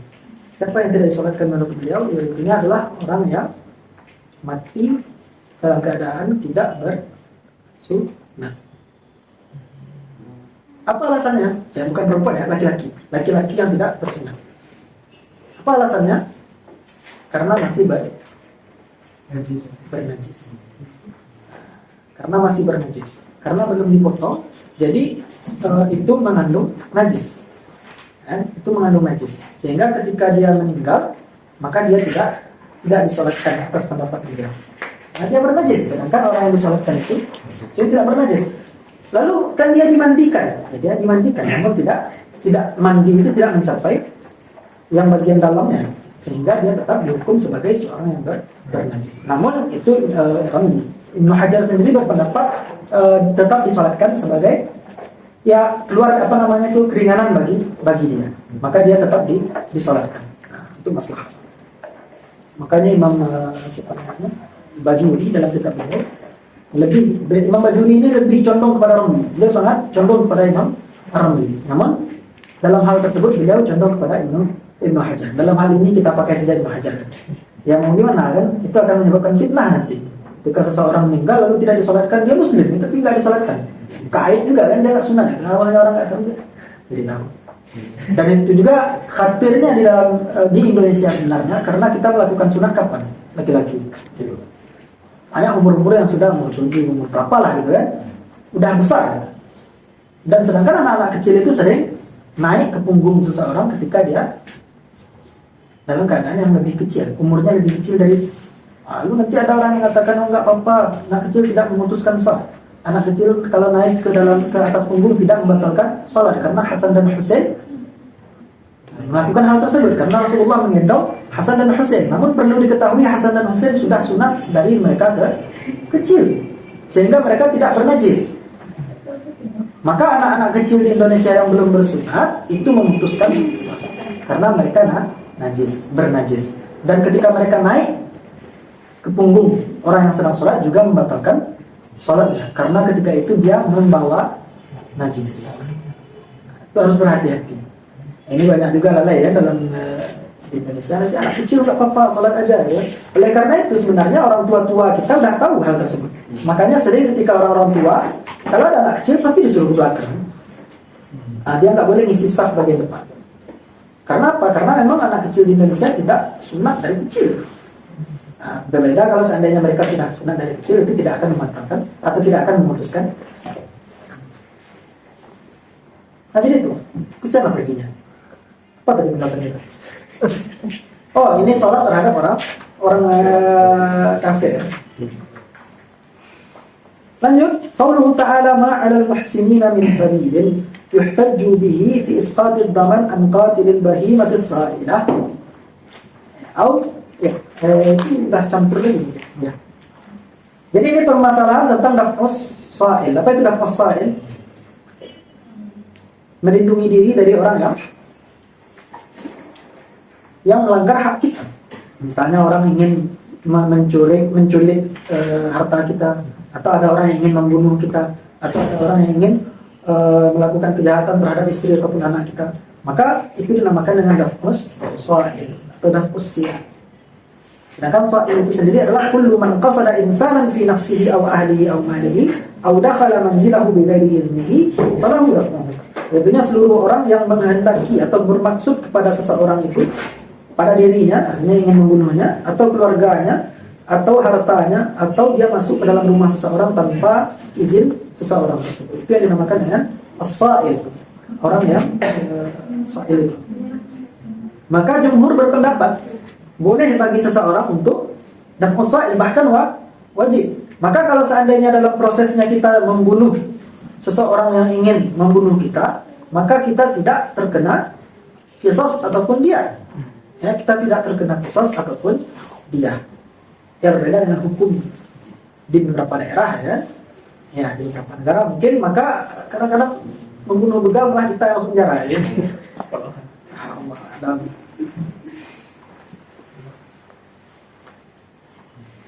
Begitu juga kalau seandainya kita yang sa'il itu adalah bahimah, itu tidak selalu manusia. Kalau seandainya bahimah pun seperti demikian, lalu kita bunuh karena dia ingin membunuh kita misalnya, maka hal tersebut diperbolehkan dan tidak wajib bagi kita untuk untuk membayar ganti rugi terhadap hal tersebut.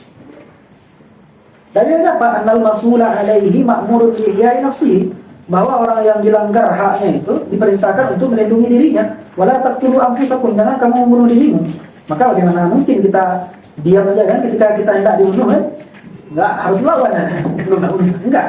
Wala taqtulu anfusakum, jangan kamu membunuh dirimu sendiri.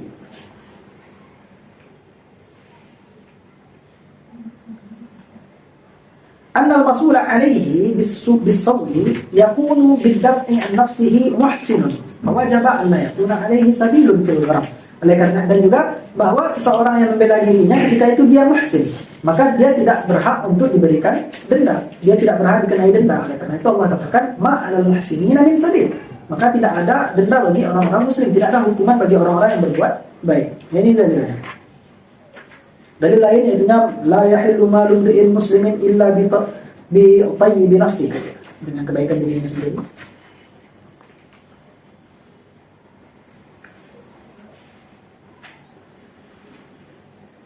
Ya, itulah.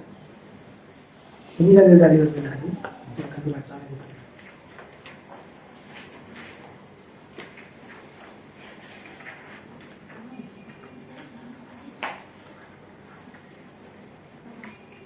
Nah, ada ya dalil yang kelima, kita baca sedikit. Ini perkataan Nabi sallallahu alaihi wasallam ketika ditanyakan, "Anir rajuli ya'tir rajula yuridu akhadha malahu," atau yuridu akhadha malihi, bahwa ada seseorang yang ingin mengambil harta orang lain. Faqala la tu'tihi malaka, jangan kamu berikan hartamu. Qala ara'aita in qatalani, kalau seandainya dia memerangiku. Faqala qatilhu, maka perangi pula dia. Kalau dia ingin bunuhmu, bunuh pula dia. Qala ara'aita in qatalani, kalau seandainya dia membunuhku, bagaimana pendapat engkau wahai Rasulullah? Qala fa anta syahid, kalau kamu mati dalam prosesnya maka kamu syahid. Qala ara'aita in qataltuhu, lalu bagaimana kalau aku yang membunuh dia? Qala huwa finnar, maka dia yang di neraka. Sedangkan kita enggak ada masalah kan? Seharusnya seperti demikian.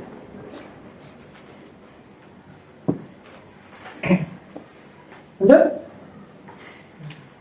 Qauluhu ta'ala was-sabiquna al-awwalun yadullu ala tafaddul as-sabiqin ila al-khairi 'ala al-thani, bahwa ini menunjukkan bahwa orang-orang yang terdahulu lebih baik daripada yang selanjutnya. Li'annahu da'in ilaihi bisabqihi wa tali tali'un lahu, sedangkan yang selanjutnya itu mengikut bagi yang terdahulu. Fahuwa imamun lahu wa lahu ajrun mithlu, kama qala sallallahu alaihi wasallam, sanna fi sunnatin hasanatin falahu ajruha wa ajru man 'amila biha ila yaumil qiyamah. Sebagaimana kata Rasulullah sallallahu alaihi wasallam, barang siapa yang melakukan perbuatan yang baik lalu ditiru oleh orang lain, ya, maka ketika itu bagi orang tersebut pahala perbuatan baik tersebut dan juga pahala orang yang mengerjakannya, sehingga orang yang memulai mendapat 2 pahala, sedangkan orang yang mengikuti mendapat satu pahala. Maka oleh karena itu as-sabiqun al-awwalun itu lebih baik daripada yang selanjutnya.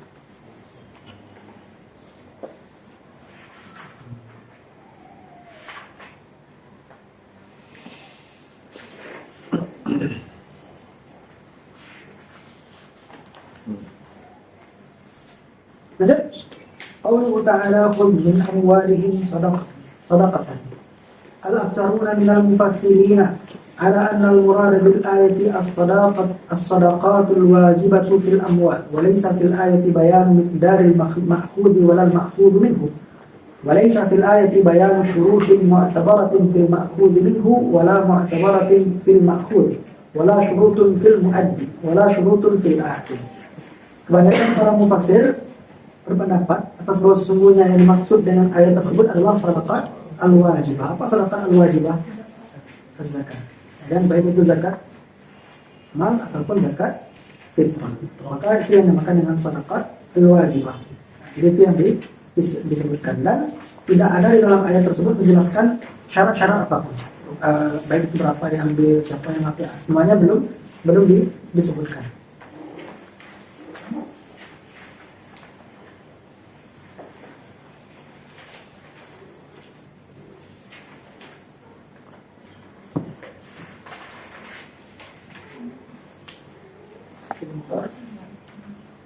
Oh, ini ada pendapat Abu Hanifah. Ini pendapat wadhahab Abu Hanifah, wadhahab Hanafiyah yang di atas itu pendapat sebelumnya. Nah, Ini pendapat yang kedua, bahwa kata Hanafiyah bahwa ketika seseorang membunuh hewan yang sa'ilah itu, idza kana li ghairihi, maka dia kena dhaman. Li'annahu atlafa ma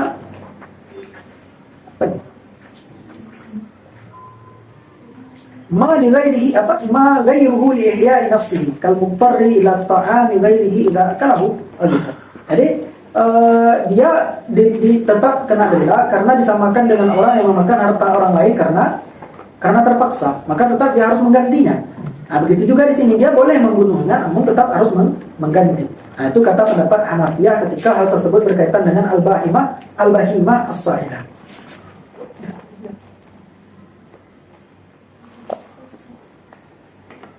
Dan semisal dengan bahimah katanya, yaitunya ghair mukallaf kasabi wal majnun fayadmanuhuma idza qatalahuma.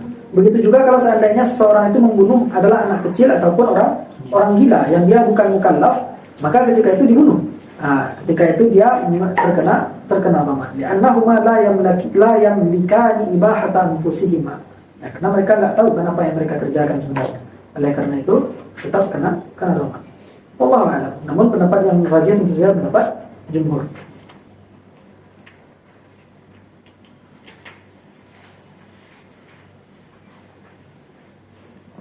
Lanjut, khudh min amwalihim sadaqah tutahhiruhum wa tuzakkihim biha. Yang mana sedekah wajibat tersebut atau sedekah tersebut mensucikan mereka, ya, yang mensucikan mereka dengan sedekah. Ya dulu ala anna Allah Ta'ala ja'ala zakata tathiran wa du'a Rasulullah sallallahu alaihi wasallam tuma'ninatan min qalbihim. Dan ya, maka hal tersebut menjadikan bahwa sedekah itu menjadi pensuci bagi mereka. Dan juga Rasulullah sallallahu alaihi wasallam mendoakan mereka untuk menenangkan hati mereka, wa ilman ala anna Allah Ta'ala ghafara lahum, dan mengetahui bahwa sesungguhnya Allah Subhanahu wa taala telah mengampuni mereka. Fa innahu la yusalli ala qaumin illa ay yu'adhdhina lahu fi dzalika wa la yu'adhdhina lahu fi dzalika illa ay yakuna maghfuran lahu. Jadi surat Yunus masuk.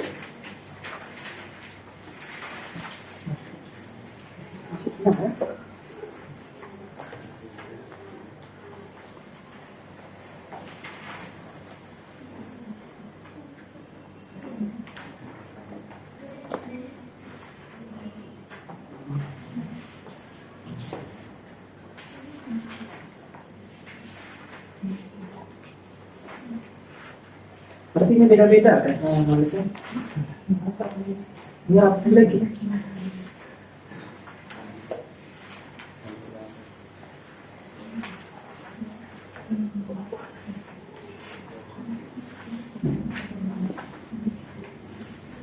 Surah Yunus. Qauluhu ta'ala qala alladziina laa yarjuuna liqaa'ana a'ti bi qur'aanin ghairi hadza aw badal.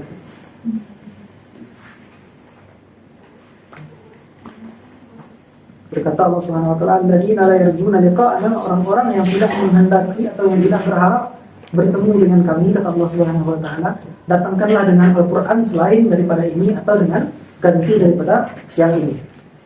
Yustadallu bihi fi man'i naskhil kitab bis sunnah. Maka ini dalil sebagian ulama yang mengatakan bahwa tidak diperbolehkan menasahkan kitab dengan sunnah. Li'annahu ta'ala qala kul ma yakunu li an ubaddilahu min tilqa'i nafsi. Karena Allah sendiri yang mengatakan tidak akan merubahnya kecuali Allah itu sendiri. Wa hadza ba'id. Maka beliau tolak ini pendapat yang mengatakan dalil bahwa tidak boleh nasah kitab dengan sunnah. Lalu dirad oleh Imam Qiyah al-Hirasi, wa hadza ba'id, fa innal ayata waradat fi talabil musyrikin misla al-Qur'an lawaman. Kenapa ini dijadikan sebagai ayat tidak boleh atau dalil tidak boleh menasahkan Al-Qur'an dengan Al-Qur'an? Sedangkan ayat ini sendiri turunnya kepada orang kafir, bukan kepada orang muslim. Ya?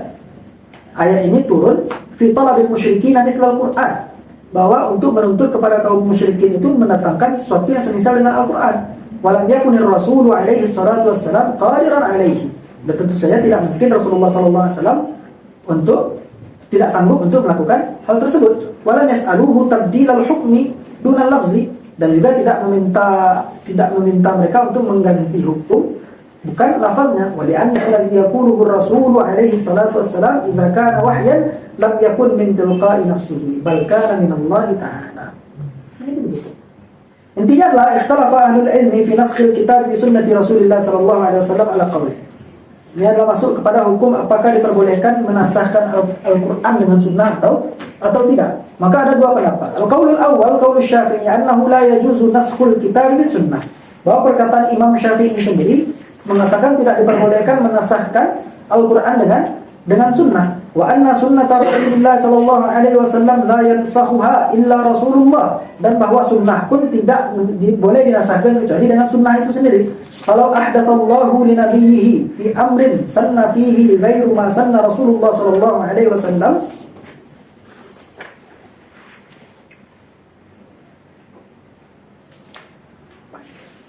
liyubayyina fima ahdatsallahu ta'ala ilaihi hatta yabina hatta yabina lin-nasi anna lahu sunnatan nasikhatan lillati qablaha mimma yukhalifuha.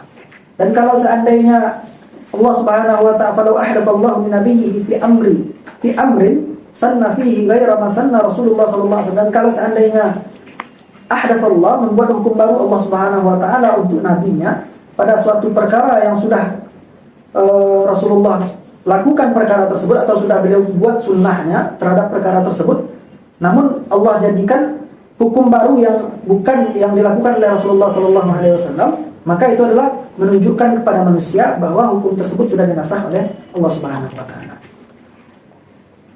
Jadi intinya adalah perkataan Imam Syafi'i mengatakan bahwa tidak diperbolehkan menasakh Al-Qur'an dengan sunnah, dan juga tidak boleh menasahkan Al-Quran dengan sunnah dengan yang lain. Dan tapi diperbolehkan menasahkan sunnah dengan sunnah, atau sunnah dengan Al-Quran. Karena kalau Al-Quran yang mengatakan kalau Allah yang merubah, maka itu tidak masalah.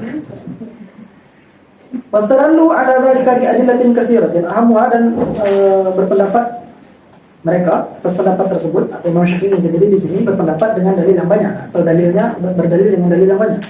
Yang pertama, wa idza tutla 'alaihim ayatuna bayyinatin qala alladziina la yarjuna liqa'ana na'ti bi qur'anin ghairi hadza aw badilhu ya qul ma yakunu li an ubaddilahu min tilqa'i nafsi wan nasbu bis sunnati tabdilun min tilqa'i nafsihi. Maka kalau seandainya Rasulullah sallallahu alaihi wasallam menasih Al-Qur'an dengan sunnah beliau sendiri, maka berarti beliau menukar sesuai dengan keinginan dirinya. Wan nasbu bis sunnati tabdilun min tilqa'i nafsihi. Jadi ketika ayat ini diturunkan, kata Allah Subhanahu wa taala, datangkan dengan Al-Qur'an yang semisal ini atau ganti. Lalu kul, katakanlah wahai Muhammad, ma yakunu li an ubaddilahu, aku tidak bisa menggantinya min tilqa'i nafsi, sesuai dengan keinginan diriku. Maka kalau seandainya ada sunnah yang menasakh Al-Qur'an, berarti Rasulullah mengganti Al-Qur'an min tilqa'i nafsihi. Nah, itu dalil pendapat yang pertama. Oleh karena itu tidak diperbolehkan menasahkan Al-Qur'an dengan sunnah. Itu dalil yang pertama.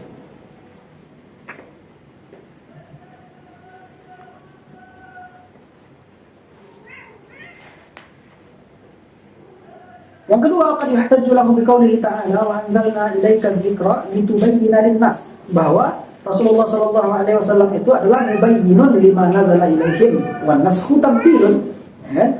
Itu adalah untuk memperjelas atau menjelaskan, bukan menukar. Sedangkan kalau dinasakh berarti dia menukar apa yang diturunkan oleh Allah Subhanahu wa taala.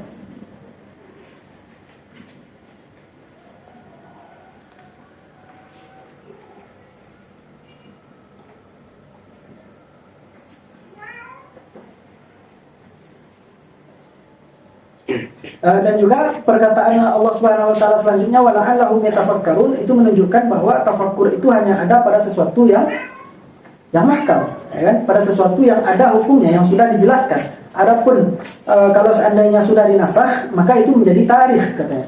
Itu menjadi sejarah saja lagi, tidak ada hukumnya. Maka tidak disifati hal tersebut dengan tafakkur. Nah, oleh karena itu mensifatinya dengan yatafakkarun, la'allahum yatafakkarun, berarti bahwa Rasulullah sallallahu alaihi wasallam tidak ada hak untuk menasakh Al-Quran. Nah, tidak ada hak untuk menasakh Al-Quran. Wa'tarada 'ala al-adillati as-sabiqah. Dan diacarlah atas dalil-dalil yang berlalu anna ma ya'ti bihi Rasulullah sallallahu alaihi wasallam huwa min 'indillah. Dan bahwa yang datang dari Rasulullah sallallahu alaihi wasallam adalah min indillah juga gitu. Karena Rasulullah sallallahu alaihi wasallam la yantiqu 'anil hawa. In huwa illa wahyun yuha. Oleh karena itu perkataan Rasulullah pun datangnya dari Allah. Wa anna tabdila min Allah. Oleh karena itu berarti tabdil itu datangnya juga dari Allah. Wa yubayyinuhu Rasul. Dan dijelaskan oleh Rasulullah sallallahu alaihi wasallam. Sebenarnya Allah yang menukar, namun Rasulullah menjadi penjelas saja. Rasulullah menjelaskan saja. Wa anna an-naskha naw'un min al-bayan. Dan bahwa sesungguhnya nasakh itu adalah salah satu bentuk daripada bayan. Nah, yang sebelumnya ini seperti ini hukumnya, lalu dijelaskan lagi bahwa tidak seperti itu lagi. Maka itu juga satu bentuk daripada bayan. Dan bayan itu adalah pekerjaan Rasulullah sallallahu alaihi wasallam. Li'annahu bayanun intiha'il hukmi syar'i. Karena nasakh itu adalah penjelasan kapan berakhirnya hukum syariat. Nah, jadi hukum ini sudah tidak berlaku lagi. Berarti itu bayan kan? Menjelaskan. Bitariqin syar'iyyin mutarakhin anhu. Dengan jalan syar'i yang terakhir daripada hukum tersebut. Was sunnatu mubayyinatun lil Qur'an. Sedangkan sunnah itu adalah mubayyinah bagi Al-Qur'an. Maka cocok saja dikatakan, maka boleh saja Rasulullah sallallahu alaihi wasallam menasakhkan Al-Qur'an. Falana mani'a min kauniha nasikhatan lahu. Wa anna tabdila yakunu lirrusumi wat tilawah wal muradu huna naskhul hukm alladhi warada fil ayati bi hukmin warada fis sunnah. Sedangkan yang dimaksud dengan tabdil adalah menukar rusumnya atau menukar rasamnya dan juga menukar tilawahnya, dan hal tersebut tidak dilakukan. Yang dimaksud di sini adalah menasakh hukum, mengganti hukum dengan hukum yang ada di dalam hadis. Dalil lain bagi pendapat pertama yang mengatakan tidak diperbolehkan manansakh min ayatin aw nunsiha na'ti bi khairin minha aw misliha. Maka wasunnatu laysat min mislil Qur'an. Kata Allah Subhanahu wa taala sendiri bahwa Allah tidak akan menasakh ayat Al-Qur'an itu kecuali mendatangkan semisalnya. Sedangkan sunnah itu tidak semisal dengan Al-Qur'an. Kenapa? Karena sunnah tidak berpahala dengan membacanya, sedangkan Al-Qur'an berpahala dengan membacanya. Maka tidak sah disamakan dia dengan Al-Quran. Oleh karena itu tidak sah pula sunnah menjadi nasikh bagi Al-Quran.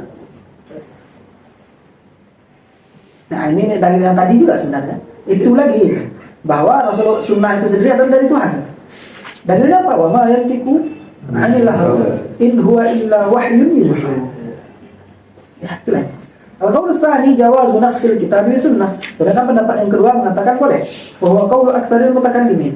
Ini adalah pendapat kebanyakan daripada mutakallimin. Wa humul Hanafiyyah wal Malikiyyah wa ba'dul Hanabilah wal Zahiriyyah. Lakin al-Hanafiyyah ajazu naskh al-Qur'an bis sunnatil mutawatirati aw al-mashhurati bainan nas. Wal Malikiyyah wa ba'dul Hanabilah hasaru dzalika bil mutawatir. Jadi perbedaannya adalah kalau Hanafiyah diperbolehkan dengan hadis mutawatir dan juga masyhur. Sedangkan bagi Malikiyah dan sebagian Hanabilah hanya boleh dengan hadis mutawatir. Karena dia sama-sama qat'i. Maka dalil yang qat'i hanya boleh dinasahkan dengan dalil yang qat'i pula. Qat'inya apa maksudnya? Qat'i apa? Qat'i subut atau qat'i dalalah? Qat'i subut. Karena mutawatir itu adalah qat'i subut. Sedangkan qat'i dalalah, Al-Qur'an pun banyak dari dalil yang zanniyud dalalah. Tidak seluruh dalalah yang ada dalam Al-Qur'an itu.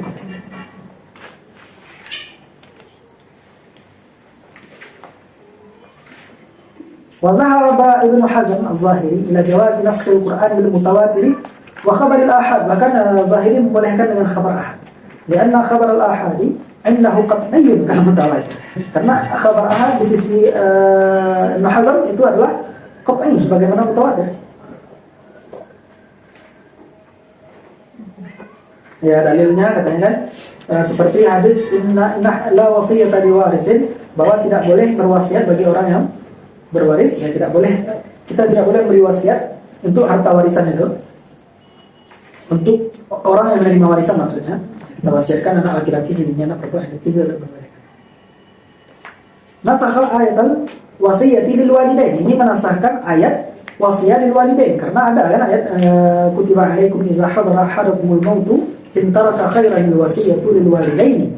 Maka boleh seharusnya wasiat walidain. Namun hadis la wasiyata liwarisin itu menasahkan ayat tersebut, dan juga hadis tersebut tidak sampai kepada derajat mutawatir.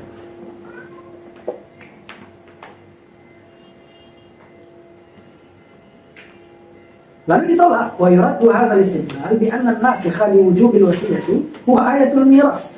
Bahwa yang menjadi nasikh bukan hadis tersebut tetapi ayat miras itu sendiri. Karena di dalam miras itu sudah dijelaskan kan. Oleh karena itu bukan hadis ahad ini yang menjadi nasikh akan tetapi ayat miras.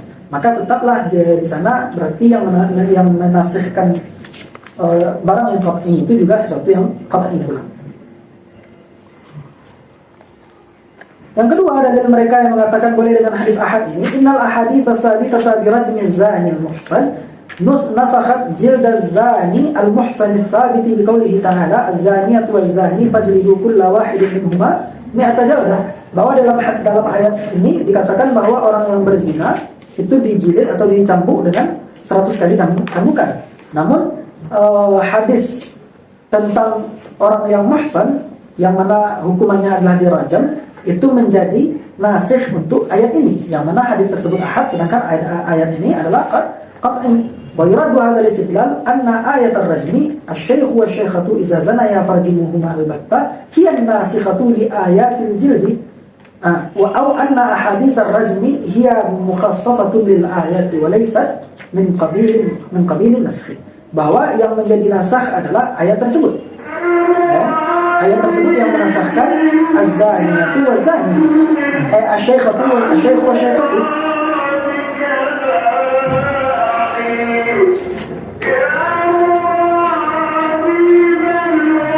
Atau bahwa sesungguhnya hadis-hadis rajam itu dikhususkan karena ayat tersebut atau menjadi pengkhusus bagi ayat tersebut.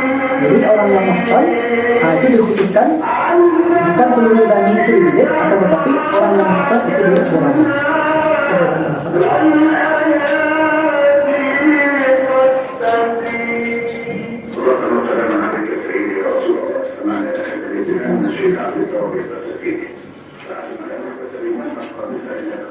Selamat ya.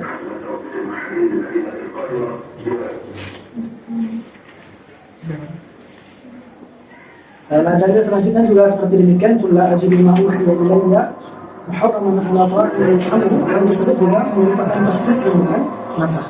Ya, dan bukan nasakh.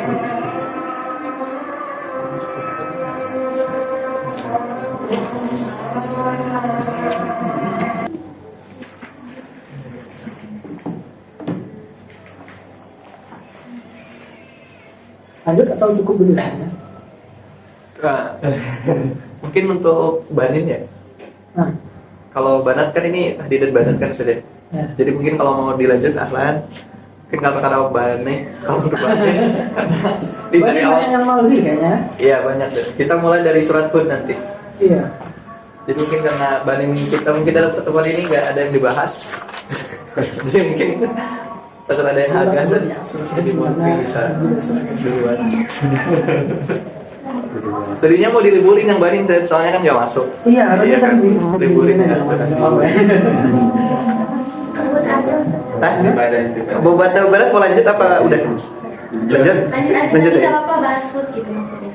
Jangan nanti kalian dulu aja. Ya intinya ini adalah pembahasan saya ini dekat lagi sobat. Kayaknya aku minggu besok juga. Iya kan? Iya maksudnya pertemuan Jumat paling. Iya. Di Jumat. Ya dalil ini yang kita cepat aja. Bahwa ayat yang selanjutnya al-qiyasu bainal isbat wan nahi. Qul ara'aytum ma anzalallahu lakum min rizqin faja'altum minhu haraman wa halalan. Qul Allahu adina lakum. Kita ujian dulu. Ya. Jadi ayat ini dijadikan sebagai dalil bagi sebagian ulama untuk menafikan qiyas. Ya kan? Ya, untuk menafikan qiyas bahwa tidak diperbolehkan untuk melakukan qiyas karena menjadikan sesuatu yang. Sedangkan sebagian ulama mengatakan ini permasalahan tentang isbat qiyas dan juga menafikan qiyas. Jadi intinya adalah qad ihtajja al-ba'd min nufat al-qiyas bi hadhihi al-ayah fi butal al-qiyas li'annahu za'ama anna al-qa'isa yahrumu bi-qiyasihi yuharrimu bi-qiyasi wa yuhil. Bahwa orang yang melakukan qiyas itu mengharamkan dan menghalalkan. Jadi bagaimana seseorang bisa menghalalkan apa yang diharamkan dan mengharamkan sesuatu yang dihalalkan?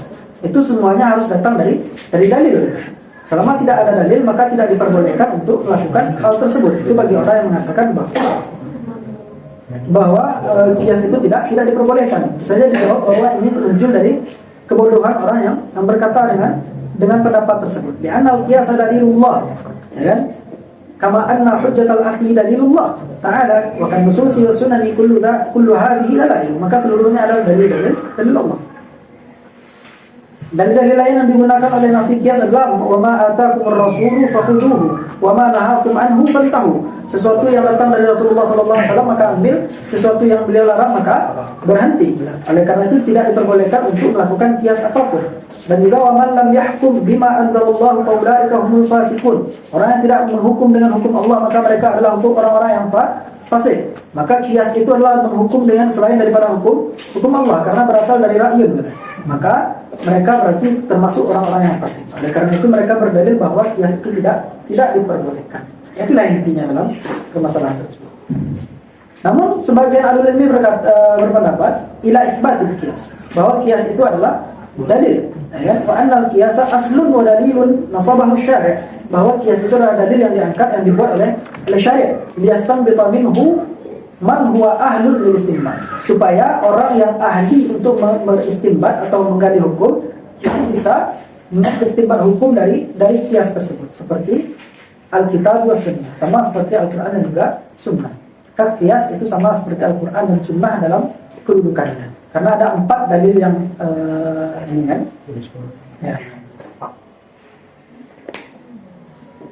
Dalilnya apa? Yang pertama qauluhu ta'ala fa'tabiru ya ulil absar, maka mengambil i'tibarlah wahai ulil absar. Wal i'tibaru fil lughati huwa tamtsilu syai' bi syai', menyamakan sesuatu dengan sesuatu, dan tamtsilu syai' bi syai' inilah yang dinamakan dengan qiyas wa ijra'u hukmihi, kan. Oleh karena itu ini menjadi dalil bahwa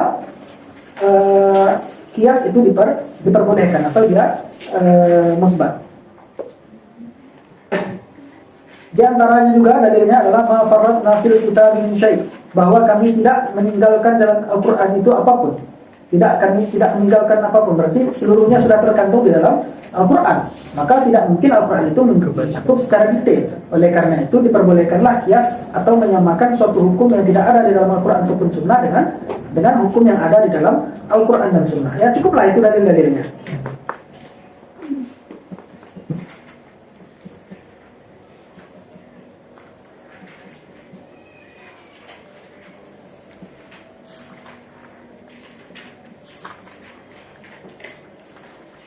Secara mujmal seperti demikian. Apakah ini tafsir ketika belajar di dengan itu yang permasalahan qiyas ini, atau lebih fokus kepada ya sampai situ dulu kan?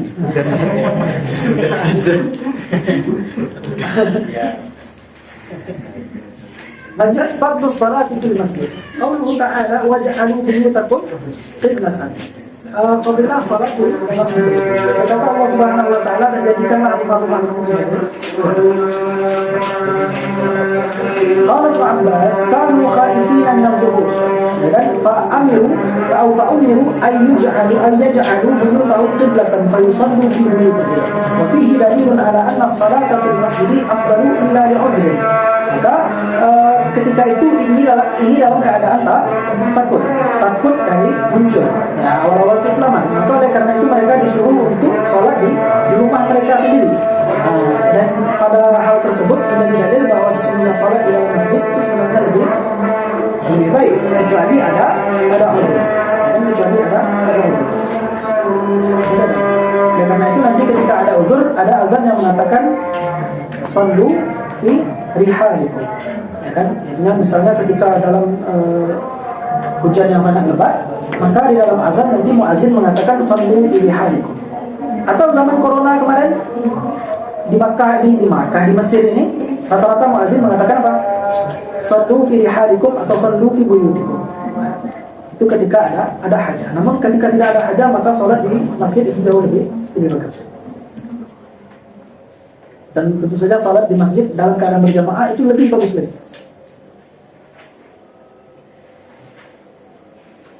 Jadi di sini dijelaskan apa saja uzur-uzur yang membolehkan meninggalkan salat jemaah. Apa hukum salat jemaah bagi kita Syafi'iyah?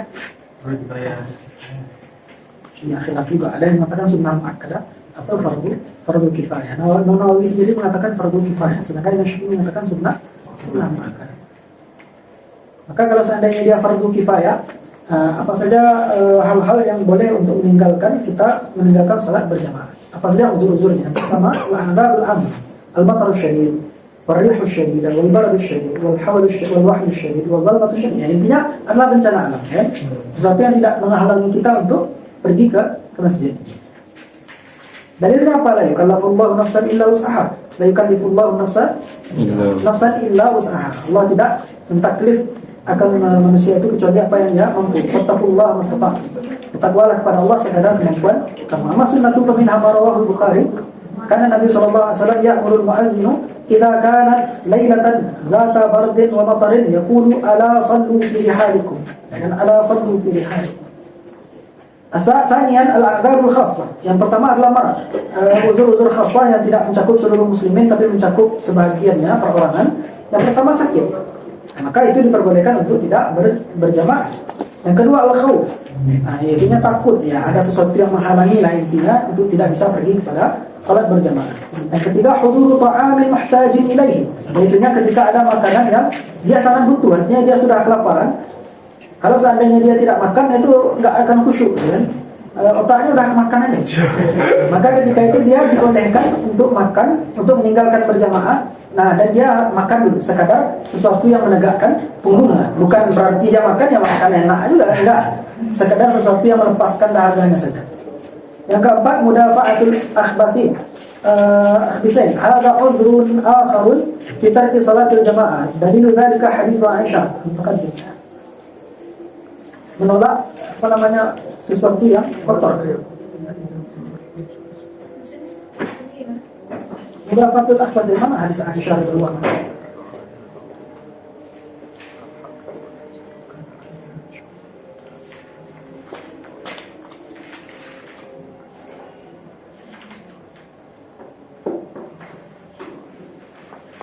Akhbathain ini hadis dua sesuatu yang kotor atau hadas besar dan hadas kecil.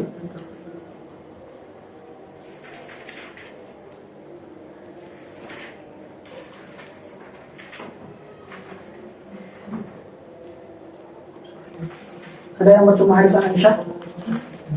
Sebagai nomor 3. Hah? Sebagai nomor 3. An Abi Hurairah itu?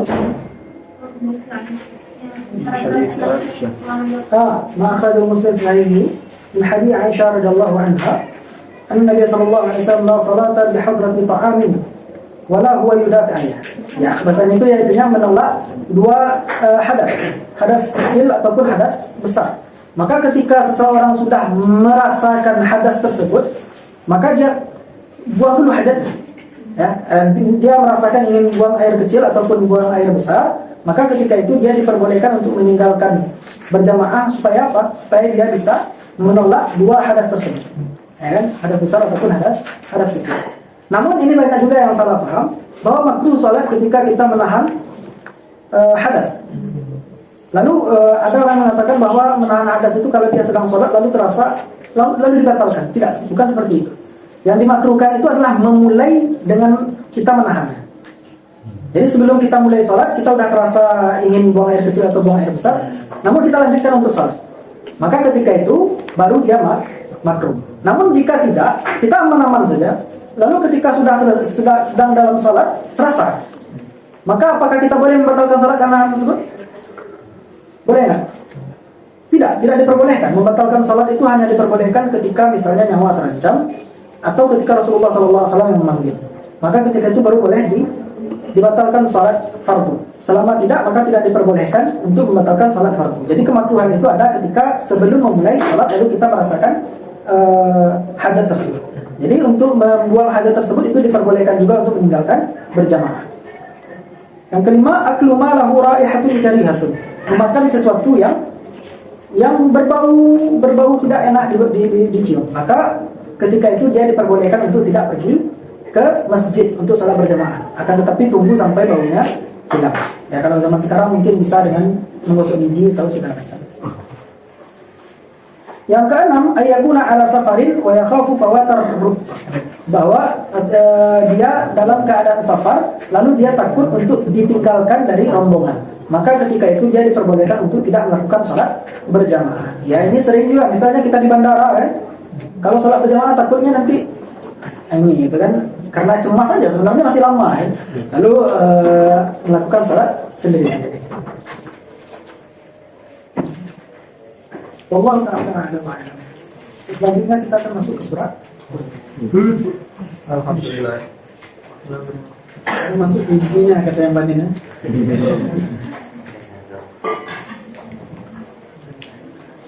Allahumma salli على أسعد مخلوقاتك سيدنا محمد وعلى آله وصحبه وسلم عدد معلوماتك ومداد كلماتك كلما ذكرك ذاكرون وغفر عن